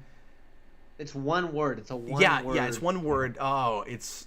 No, it's not. It doesn't start with a V. It's Allegiance. It's Allegiance. That's it. I didn't look it up. I got it. I can't remember it. Why is it called Allegiance? How did this... I don't know. How did this 14-year-old Yeah, how did 14-year-old boy become get an on here? ensign on the Enterprise? Is he Wesley's friend? Argalius. I want him to show up on the bridge and Picard to be like, children are not allowed on my bridge. What planet is Argalius? Is that the planet from Wolf in the Fold? Stop pressing buttons. I don't remember. I'm so rusty on TOS. Well, he has... We were talking over it, but if memory serves, he's got a whole thing in that scene where he's talking about Elan of Troyes. Ah, So it might have been the planet from that. yeah. No, it is. 'Cause it's It like- is. I look. I It's Googled what? it here. Elan of Troyes? Wolf in the Fold. Oh, Wolf in the Fold. Wolf- Okay. With A Piglet. captain wouldn't have had such quarters. Yeah, I don't know why that episode is called Allegiance. yeah, makes no sense. What is They that came out of pad? that. Where did they come out of? There was like a weird little corridor. What is back that there. I red didn't even- pad? That's that Sorry. side of engineering. Oh, that's the pad that he likes. Oh, it's weird, man. It looks like a Nintendo Game It's and like a Watch, Game Boy. Yeah. but a really big one. So something I usually mention that I didn't mention earlier. Buses him. He's just putting in things to remind us of what we're trying to think of. He said "Wolf in the Fold," and we're putting that on the board. So thanks a lot. Sorry, Brandon. Go ahead. Oh, Yeah. you're fine. One thing I That's a didn't great mention episode. Red earlier, Jack. but Red Jack. Red Jack. I really dig was the Janolan is an old ship, and what do? They put the old panels in, and I really appreciate the attention to the history of the future with regards to how the Okudas designed those panels, the older Elcar systems. Adam, didn't you already bring that up, or were you talking about something else when you said that? I brought it up. Sorry. Well, I wish that we had computers that operated like these days. It'd be nice. They don't seem like they would actually be that user That friendly. efficient, yeah. Everything is very small text. I mean, you just don't have kind of the uses for the computers the same way you do these days. But it's more utilitarian, and there are systems. But they're out more there universal, because if some random alien that doesn't speak your language Everybody shows knows up, how to you do can use them, They no can use problem. The only time they were ever confused was in Star Trek 3 when they're on that bird of prey at the end. Oh, okay, No, you're right, Busted these- Sim. But no, I still these- say there's a better episode title for that episode. He says it's Allegiance because it had an impersonator, Picard, and the crew was discussing mutiny while Picard had to earn the allegiance of his fellow prisoners. He had to earn their allegiance. And then there's also the So whole, do what you have ports an are allegiance off? to your captain even when he does crazy, stupid crap? towards PSI, Yeah. SI-2000. Okay, there you go. Yeah, Side 2000. Sci 2000. And that is the episode that famously has, here's to the finest crew of Starfleet! Starfleet. Right? That's Allegiance. Yeah. Anything, so cheer up, my lads. Yes, remember that? I'm pretty sure every line, or excuse me, every reference that Scotty has in his stories is from an actual TOS episode. Like, Yeah. I'm pretty sure he's only talking about things we saw happen. Yeah. He just pulled the dilithium just right out of that. He should have been like, this reminds me of the time that we went off looking for Spock's brain. Yeah. What about the space hippies? When have you come across this?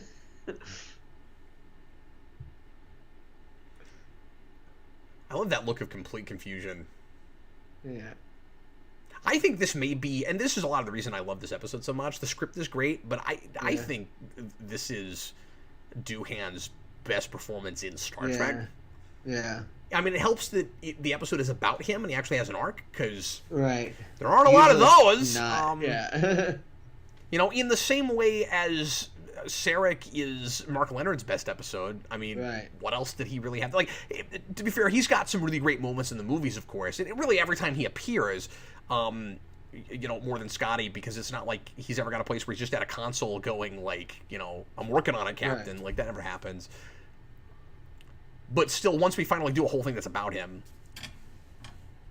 Now, Right. I would argue that Geordi's beef with Scotty here, and he, his frustration is more understandable even than his frustration was with Barkley. Right. Diapers. Diapers! Oh, he's I got his guess Game they Boy. I'm parrot playing that line Galaga. in Leave me Generations alone. too. Yep. Except they don't parrot it. They don't remember this episode. Yeah. Fair point. They write that because it's the obvious line to write. How many other things have you seen an old person say? I've been doing this since you were in diapers. Okay, that's probably the only time it was ever pronounced Never that heard way. before. Probably the only time it was ever pronounced that way. But even Kirk didn't say diapers. No, he says, your grandfather was in diapers. Stephen Murphy, this Don't episode like handles to- ageism, I think, the best it can. It helps make Scotty still feel useful, while also acknowledging it wouldn't be easy to adapt, and Geordi still kind of has to learn something too. Yeah, I mean, they're both really sympathetic, I think. It's one of those things where they're both, to some degree, in the wrong. I mean, obviously, LaForge more so, but Scotty is expecting people to When you're in treat him diapers. like he is, still the expert and still knows, totally what he's doing. He would be a liability if you put him in charge of anything right now. Yeah. And he has to understand that, and of course he definitely comes to. And so Right. both of them have to come to a compromise and to a middle ground. So he has to compromise in being okay with trying to catch up and learn, and LaForge has to have some patience with him. Right. I don't understand why anyone would drink synthahol. It's like O'Doul's. It's like near beer. Well, and we've talked about this, but sometimes it actually seems to affect your faculties, and sometimes it doesn't. We've seen people get drunk on it. Yeah. So I don't know what it does exactly. I mean, Dana just either. explained it, so I guess now we've retconned it for sure to this is what it is. But then why does Quark serve it? So here's a little bit of trivia. Oh, that's cool looking. I like that. Here's a little bit of trivia. Data's going to call back to the time when Scotty himself looked at the thing and said it is green. It's green. But you know what the difference is? This one What? is. Because when you go back to that episode, the thing he was talking about was not green. It's I don't know not what color it green? was. It was blue or purple or something. It was not green. And I'm pretty sure it wasn't a color correction thing because I've seen it in various transfers and it's never looked green to It doesn't me. look good. Maybe it It looked. splashed Maybe it a little only bit. looked green on set, and like the way it came out on the film was not good. So he just took that bottle with him. That quick fade, yeah. Well, that's Scotty we're talking about. I know it mean, is. The nice thing is we've not forgotten what he was like in TOS. I never think I've ever seen them do a quick fade like that wasn't a commercial. I was break. about to say that. It's strange. It looks like there's supposed to be a Weird. commercial there. And I don't know. I guess they were thinking it's just weird to cut from a person in a scene to the same person in another scene. It's not like I we guess never that- do that. And you're not going to do like a Star Wars dissolve. So, like, I Right. don't know what would have been better, but I wouldn't have done that. Yeah. I would have maybe found a way to make that the commercial break, but that's not a great commercial break either. No. It's not any kind of a cliffhanger. And then here's the famous no bloody A, B, C, or D line. Or D. This is maybe the scene where I'm most wishing that Enterprise had not been Enterprise. Because you're just like, you would have had that in there. You know what I mean? Like, the NXO one was called Enterprise. We never talk about that one. It's just, we start with this and move Right. our way forward. So that's just footage from the original series, but then they cut to the actual Yes, because they only built like a recreation, quarter of it. half of it, or so. Yeah, something like that. They yeah. built a corner of it. and it doesn't match exactly. It looks pretty good though. Yeah, it's not terrible when you only have a limited time to build that. I mean, like, it is, of course, cheaper than what we've got with the sets built for this show, but it was still a set that a TV show built to be a standing set Yeah. that was going to be in every episode. Like, Right. it's pretty impressive they did as well as they did with it. Right. Those monitors on the back are bothering me. What about it? Just the lights back there, they look too... They don't look enough like the... Also, the lighting in it is kind of off too, because they always lit this bridge real dynamic. Yeah, it's too bright and it's too even TV lighting. You know what it is? They're lighting it the way they like this show.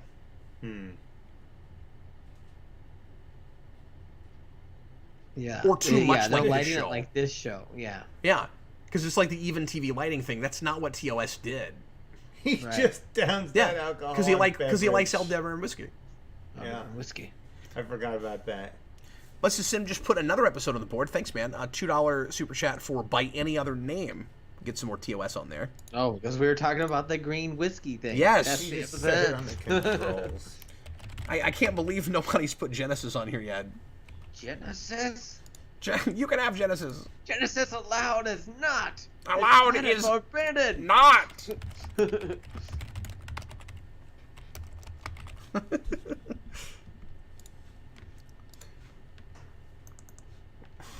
Stephen Murphy, wow, he knows some stuff. It's composited from this side of Paradise. I feel like I read that at one time, but I've forgotten about it. The parts where Picard and Scotty are standing are new, of Kirk course. was all by himself. That's why. The command yeah. share and helm console were apparently provided by a fan. Yeah, and we do that kind of stuff later on with Enterprise too. When we recreated the bridge for Mirror Darkly. in a Mirror Darkly, there Yeah. were some things provided from fan sets. I think they did a better job on Mirror Darkly than they did in this I do too. too. reconstructing the bridge. And these days, there are several like fan sets that are a lot more faithful than anything they did that you could just go travel to and shoot there. Right. And there have been professional fan films done that way too. Right. One of the things that Tim Russ did was shot on one of those sets, built by a fan. Oh, Stephen Murphy says, I don't really know. I'm just looking things up as I go. But thanks, though. Thanks for doing that research. Appreciate it. Right. That's a cool prop. I have always liked the El Dibber and whiskey. But Right. It was probably a big deal when this happened. Back when this was first airing and stuff. When Picard says, what do you think of the Enterprise D? Scotty's line should have been, well, Saucer Sep seems interesting. I wish we had that during the Doomsday Machine. But they actually did have it because they mentioned it in Let That Be Your Last Battlefield. That's or right, something. but they never do it. Never do it because they didn't have money. Sounds like They that's would've something had they to wanted to break do the for a long model. time. Yeah, like that 14-year-old that showed me to my Like that quarters. 14-year-old.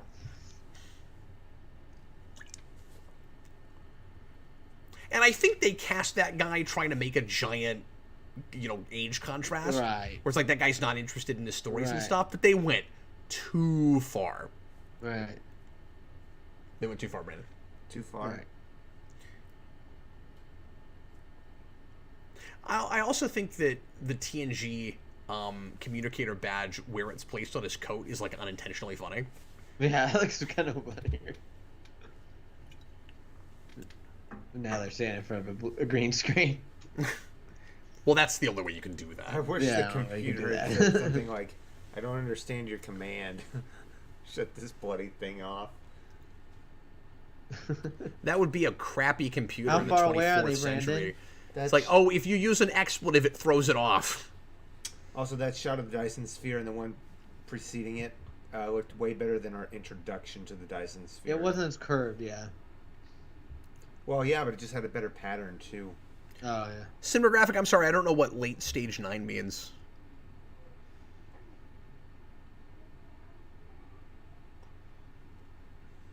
What is late stage 9? I just don't know what he's talking about.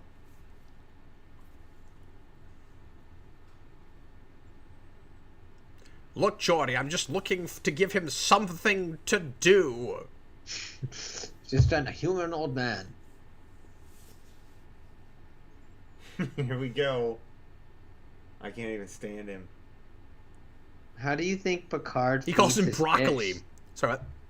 How do you think Picard feeds his fish? It's got like no opening to put the That's food why in. we're pretty sure it's holographic.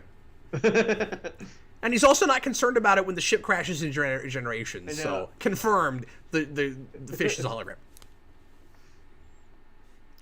Although, it would be really silly if it was holographic, because we make such a big deal out of how difficult it is for some reason to have holograms anywhere but on a holodeck. So that would mean that you had a tiny holo emitter just for that fish. It's like one of those 90s screensavers, only holographic. Yes. He should have flying toasters back there too sometime. See, with that look on Riker's face, I'm expecting him to just walk up and start asking Data to define like half the technical jargon he's using right now. Because he just doesn't know anything. Mr. Data, Mr. Data, please tell me, what is an array? What is an array? What's a sphere?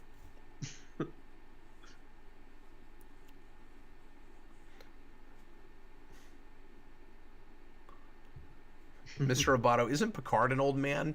I mean, not as old as Scotty is supposed to be right now. I wouldn't think. I would think that Scotty is probably by... Because that would have been shortly after like the events of Star Trek 6, I would think.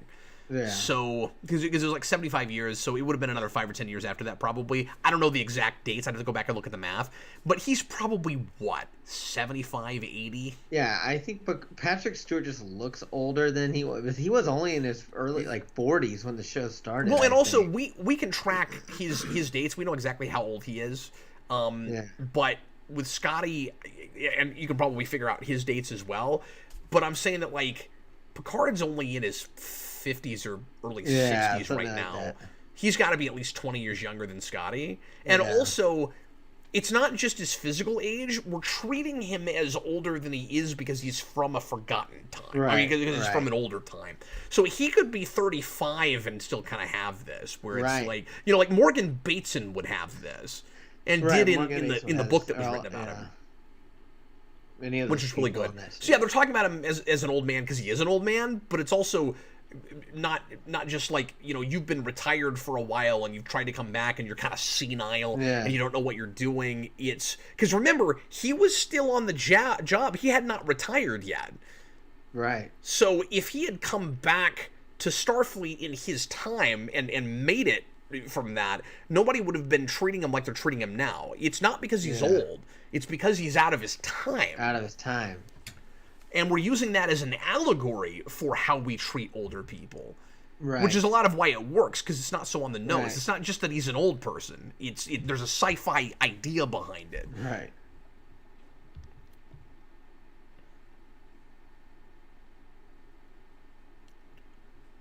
Jason agrees with Brandon that it's weird that it responds to bloody, but I still say you should be able to throw expletives at a computer, and if you have the right, I think it would be smart enough. Yeah. yeah, it should be smart. Well, and oftentimes it even picks up on slang and stuff, but Yeah. we're inconsistent about it. There are other times where you'll Yeah, say I nothing think to in it, the and it's like, neutral zone, I don't isn't it, understand, like, and I'm like, well, you're respond? just dumb today, computer, because you would have gotten Yeah. this on last episode.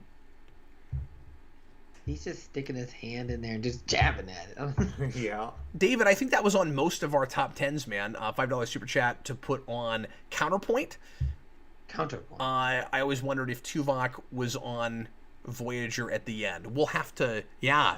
And interesting that you're mentioning that episode while we're watching this, because that's an episode where to hide a bunch of telepaths from a species that doesn't like telepaths, we put them all in the matter stream, or Right. or in the what do you call it? Buffer. The buffer, yeah, which is what Scotty did here to keep himself alive.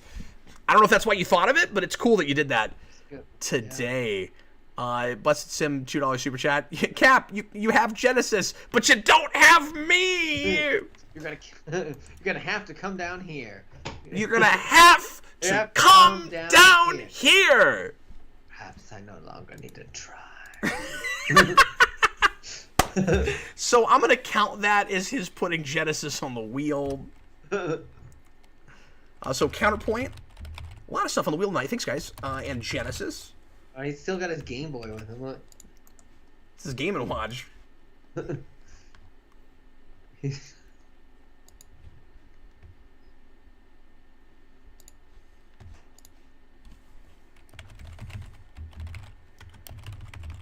Okay, but I bet we could replicate one. Mhm. No? Oh, it didn't work. See, you ever notice that the combat Oh, okay. make that Well, sound? when, now like, it's a they're not problem, but they working? thought they still had communication with the Yeah. Enterprise. So when he's like, Yeah. you have a dynamic mode converter, he's like, well, I haven't seen one of those in a long time. Why don't you talk about replicating one? Right. Uh-oh. That lady's in a lot of, like, background shots and stuff. The woman that was sitting next to Riker.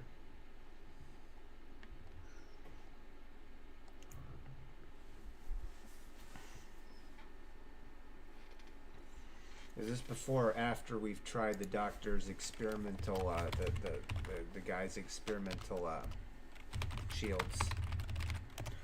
Oh, the sun thing? The Ferengi, This would have been- This is before this. Yeah, because because was that- at is the that in end of the 7? season. No, that was this season, but it was, like, near the very end. I like that episode. I think that's actually the very last episode Guinan's in. I like that episode because it, more than so many episodes, gets around the kind of racist issue of everybody in an alien race is exactly the same, and it does it Right. with two characters. So you have a scientist Ferengi that's not after profit, and you have a scientist Klingon. Right. Although I think she's actually kind of bad. I can't remember. I forget what we did with her, but Well, the green guy is the real bad guy. oh, that's right. That's right. Maybe okay. Yeah. The guy that gets a He can hole make in his- it. Maybe I'm Cells look racist. like I'm like, they're- surely the Klingon was the bad guy. He can So make I'm- his cells like not decay, Yeah. and so he can look like he's in. Oh wow, you die. remember more about that than I do. Yeah, yeah. Yeah. And that's Crusher's, in my That's a good- opinion, well, only one of 2 good episodes It's a good starring Crusher her. episode, It's that and yeah. it's Remember Me, and that's all you Yeah. get. She's got moments here and there. I mean, like, Right. I like her part okay in ethics, Yeah. as silly as some of that is, but she's good at it. But never remember the candle. Or do not light the candle. No, we had to watch that. I've already Yeah, forgotten the it. other day. Uh-huh. I've transported that out of my mind, and I did not leave it in a buffer. It is gone. She brought back the Sanderson sisters. It was the black flame candle. I don't know what any of that meant. I don't know what he's talking Oh, about. it was Hocus Pocus, but Oh god. you don't watch that movie, so Yeah, I've also excised that from my brain. Hocus Pocus.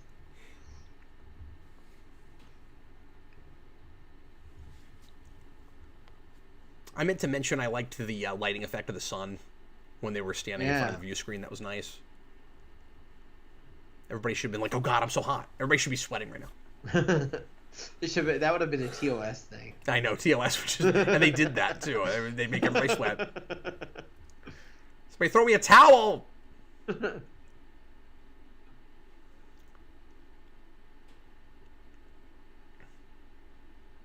And I also like each of these guys on each other's turfs. Yeah. So Yeah, now that this is LaForge his is out of his element now. element, This is his domain. yeah. So he may have some futuristic ideas that can help them out through certain problems, but he's not going to understand the Yeah. systems that they're working with. I love And, it. and also you have that great kind of moral of, and it's not heavy handed, I like how it's handled, Right. that kind of moral of sometimes simpler is better. Right. Sometimes you just I need like- some duct tape. I like that he wrote that rule. yeah, I was gonna say that too. I commit that one to memory, Adam. Regulation. Jason has asked me to add 42-15. one more Yeah. episode to the wheel. He says, because since there's way too many episodes on the wheel, let's add one more. And he wants Observer Effect. That's the Enterprise episode with the Organians. Organians. Uh-huh. And it's Yeah. good. It's a good one. Jason, I'm going to do that, but I'm not going to let you do one every week, okay? Because that's unfair to folks that have to put a super chat in. Yeah.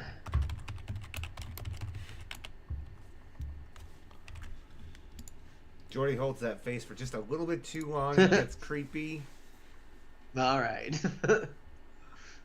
Brandon, you think everything's creepy.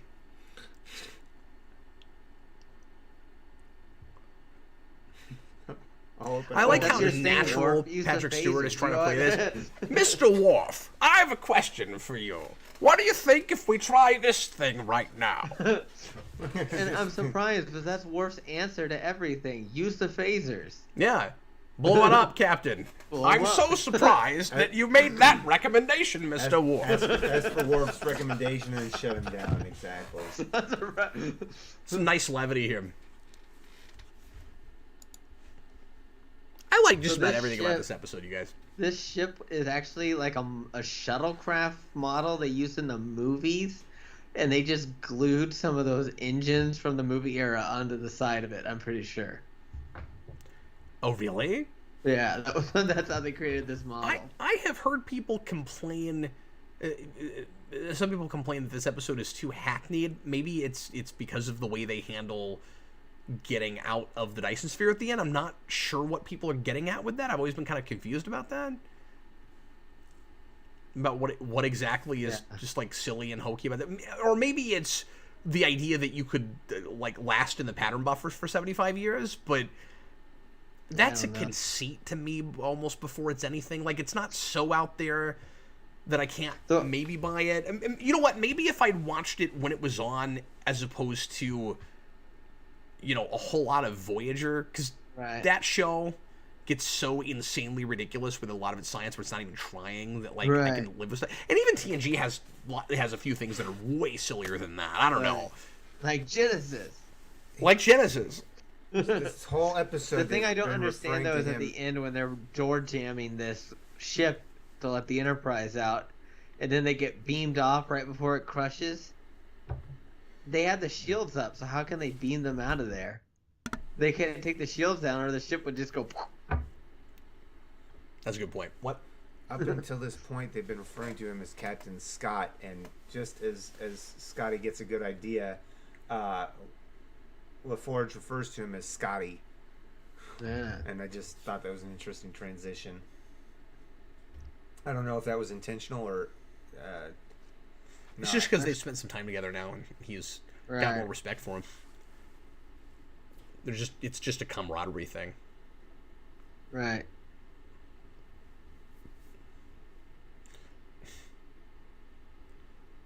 Surely you can't be serious. No, yeah, Scotty should be like, no, I've done way dumber things than this that have actually ended up working.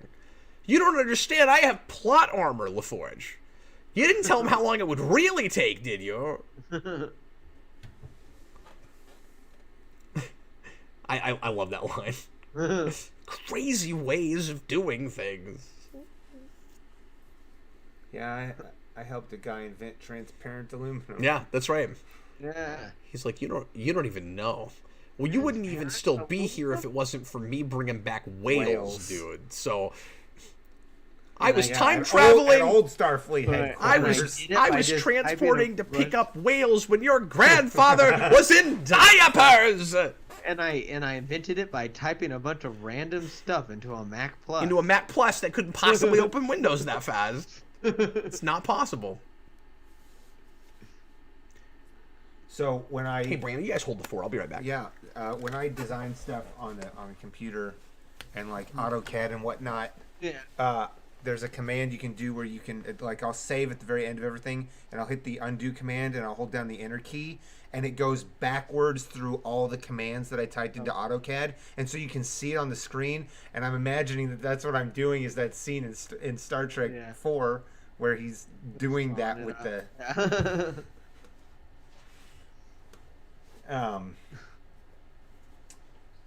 Do you come to work every time and go like, how quaint, a keyboard? I've never actually done that, but it's always fun to watch it. Always fun to watch it run back through. If I could record that, I've always wanted to record that. The stuff they drew on there.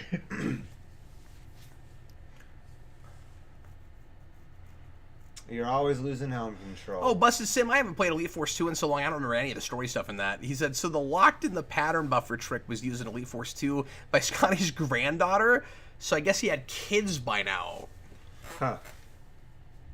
Sure. I don't remember that at all. I don't remember either. I think they go to like an Excelsior class ship, and the crew would beam themselves into that buffer. What's weird about that is, see, I cry foul on that, because if that were the case, this wouldn't have been that long after Enterprise B when they're like, Sulu, when did he have time to have a family? And Scotty should pipe up and be like, well, I also did that. Right. So no. Zero of that. Fire tomatoes. Fire tomatoes. Ooh. Interesting explosion. In that it didn't look great. Yeah. Yeah. I'm with you. They could have updated that a little bit. But I'm pretty sure the shields being weakened by the doors open enough gaps in the shields to beam them out. I guess. Maybe. Yeah, no, that was the idea. Sure. They should have grazed their shields coming out of that. Yeah, if it doesn't crush it automatically, they could potentially have enough time to do it. And with as big as that hatch is, like, the Janolan was a tiny, tiny ship compared to the Enterprise. Yeah. Like, they got the proportions wrong there, but... Well, they got the proportions wrong with the whole Dyson sphere. Well, yeah, I mean, it's compared to everything else. Right. It's way too nitpick, small. Yeah. Look, is there a guy back there in blue jeans? It's like the Mandalorian. I like how in this episode about an old guy trying to fit in again, you have a guy who looks like he's at least 35 years older than Scotty standing in the background as they're walking past. Did You see that guy? Regular clothes. Right? What's your She's point? wearing regular clothes. What's your too. point? It's like modern clothes. It's not the future clothes that I'm used to seeing. That's not true. Oh, They do a lot of the sweater things. That guy looked like he was talking to himself, though. Now, if you're right and there were blue jeans, I'm with you there. But the what those guys were wearing that you were talking about, nah, they weren't. They're trying to get. We're late enough in the game with TNG now. They've gotten wise to how stupid the jumpsuits look. Well, that's true. And so they're trying to come up with, period, non-Starfleet dress. Yeah. Casual stuff. I think some of the best 24th century human clothes is like what Cisco wears when he's off duty on Yeah. Deep Space Nine and stuff, and Jake too later on after he gets out of the onesies. Yeah, and I mean, some of theirs look really bad too, but the farther you get into DS9, the better they get The at better it looks. the casual, off the clock Yeah. stuff.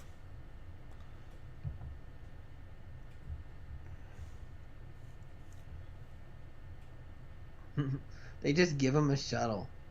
Called an extended loan.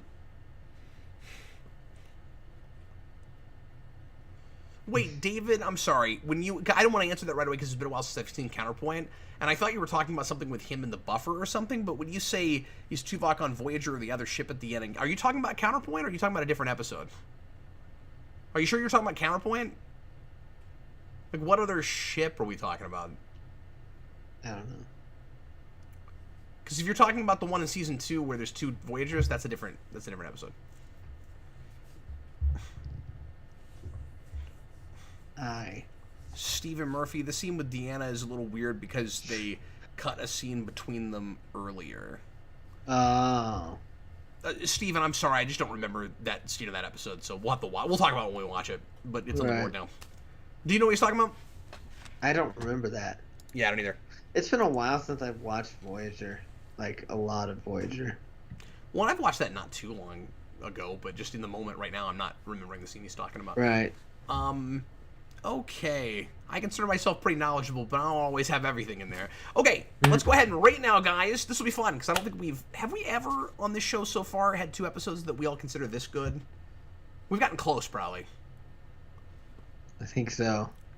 We rate, if you've not watched with us before, on a scale of 0 to 4. 0 is Run for the Hills, and 4 is The Hills Are Alive, with the sound of music. And we're going to begin with, as we always do... That's how you know. Dun, dun, dun, dun! The Hills Are Alive! With Brandon Grimm. And Brandon, rate us in, point values anywhere you want to, within, it's totally cool. People like to get crazy with this. I never do more than 0.5, Crazy. but some people get like 1. Look, I've been spending my whole life looking for crazy ways to rate episodes. Brandon, would you please rate each of these for us? And then you guys watching live, please put in, if you're so inclined, your ratings as well, and we will read them on the air for you. Go ahead, Brandon. So with the original Barclay one, that's always better than I remember it being. I really love this. So something you mentioned about Riker's look in that holodeck when when his comeuppance, like that's probably the best example of that. It's one of the best examples of him doing that. I'm gonna give the first episode a 3.5 just because it is a lot of fun, and that is our introduction to Barclay. And I always enjoyed him as a character. As you said, underutilized actor. Honestly, I would have appreciated seeing a lot more of him. That's why I really do appreciate even what they did with him in Voyager. So it was nice to see him reprise his role. As for this episode, it's fun to see Scotty back. Part of the original crew, and it's a good time, definitely. Not having seen this in order with the movies to know like chronologically when they came out, in the 80s and 90s, like that's interesting for me to kind of, and I know you talked about it before I brought it up, but that kind of revelation that I had because I'd been paying attention to the episode. But that's just generations. Yeah, I know. But what do you mean not knowing chronological? That's generations. No, I know, but not having seen it when it came out at the time, it sits different in my mind. It never occurred to me till today. Oh, really? You've never heard that before? No. So anybody talks about Relics, it drives me crazy. Well, I hadn't considered. I only brought it up because people in the comments were talking about it, and everybody always expects you to talk about that. But it drives me crazy. It's all anybody ever talks about. I mean, it's one small thing. I'm going to give this a 3.5 as well. So, Go ahead, Adam. I think I'm gonna give the first episode a 3.5. Also, it's a good introduction to Barclay, and he's a very real kind of character compared to some of the other people in Next Generation and stuff. In terms of the way he acts and stuff, and I appreciate that. And As far as Relics, it's one of my favorite. It was on my top 10 list, so I think I'll probably give that a 4. I've just never thought to compare these. They're oddly good companion pieces. It's Yeah. really strange. And looking at, specifically Jordy and how he treats people that are, different from him in how Right. he handle, specifically in how they handle, engineering problems and just the workplace environment. Mm-hmm. But yeah, Hollow Pursuits is a 3.5 for me, and Relics is a 4. I'm totally with you on your rating. JDF said Hollow Pursuits is a 3, Relics is a 4. Cinematographic gave Hollow Pursuits a 2 out of 4, so didn't care for it as much, and Relics a 3.72. People get crazy with it. Tom tied his ratings, both with a 3.5. Noah says both are 3.5. So a couple people anyway, agreeing with that. Jason, the one where Scotty doesn't say bye to Worf, is a 2.95. I always thought that moment was really, yeah, because he thinks it's really weird that there's a Klingon there and he doesn't know what to do about it, so he never says anything to him. He just stares at his forehead as he walks by. It's fantastic. I'm imagining in his mind, he's like, those foreheads got even bigger while I was in that transporter thing. And then Jason says the one where Troy gets mad at her god self is a 3.0. Her god. I always love Jason's plot synopses. Steven. It looks like the lady from Captain Planet. Yeah, who is voiced by Guinan. That's right. Stephen Murphy, Hollow Pursuits 3.5. Oh, really? Relics is a 4. Yeah. Well, there's a bunch of TNG alum there, because you've also got LeVar Burton in there as what's his name? What is the name of that kid? I can't remember. He doesn't do the best African accent, but he tries. Yeah, you've got Mati and you've got Linka, and it's on the tip of my tongue and I just can't think of it. It's I used to know that. They name everybody from a continent except for the lady from the Soviet Union. They had to single from that the out. Soviet Union. From the Soviet Union. Yeah, that's really weird. Oh, it's gonna come to me here in a second. I'm just not thinking of it. And then over with Gargoyles, you had Marina Sirtis and Frakes both. Yeah. Great show. And that's on Disney Plus now. I haven't so seen if Gargoyles you've never in watched a that, long go back time. and watch it, because not the later stuff. The Goliath Chronicles is apparently terrible, but the first couple seasons are wonderful, and it never got a proper ending, but it's really good. Yeah. But some of these episodes are surprising for a show not about interpersonal conflicts. Yeah, it kind of breaks the rules both times on that. Now it doesn't do it with your main cast with each other. It does have to bring in guest stars to do it, but importantly, they're both Starfleet officers. It's not like random aliens from different places where they're just not as enlightened as us. Like, they're both humans, they're both Starfleet officers, they're both Enterprise crew members even. Right. So yeah, Wheeler. Thank you, Tom. Yeah. No, I knew it was the guy that. Well, no, Hart is Mati, but he's Earth. So yeah, he was first in the sequence. He's like Earth, wind, water, fire, heart. Yeah, we should do some commentaries on that. Our powers combined. Take pollution down to 0. Yeah. Yeah. Anyway. Well, thanks a lot for watching, everybody. Hope you had a good time with us. I think I read all of the ratings. Appreciate you guys being here with us. Jason, next time can we start top 10 worst episodes for each season? Probably not next time, but we might do something like that at some point. Or at least we can't start that. We might do a list of just like 10 or 20 all across the board. I don't know if we'll do. I don't know if we'll go back and do what we did with the best of shows, but we also do a list of just mediocre episodes. No, because I won't be able to think of them. Because they're mediocre. I don't. They're not good enough to remember, and they're not. I don't know. They bad just enough to remember. fill the road ones. Yeah, like I. Perfectly serviceable Star Brandon, Trek. I'm not saying this to shoot you down with every idea you have, but most mediocre is a list that makes no sense. I just thought it might be funny to come with one or two. I can't begin to do that. The mediocre ones are all the ones in the middle where there's like too many to count, and they're all of exactly the same caliber. Like that's what mediocre means. Sorry, what? They'll have a one-word title usually. Yeah. Busted Sim, I missed you on what? Oh, Hollow Pursuit, C says 2.7, and Relics is a 3. Not set in stone, though. Might change later. Yeah. Yeah, sorry, Busted Sim, I just didn't see everybody. We had a good crowd tonight. Thanks, guys. Okay, well, thanks a lot for hanging out with us and for all of the episode suggestions that we put on the wheel. And with Wheeler, who will spin the wheel for us. And we will see you again, hopefully next week for another one. I was Captain Logan. This was That would be Brandon ideal. Grimm and Yes, Adam it was. Meredith. It was us. We're going to get going. Later, folks.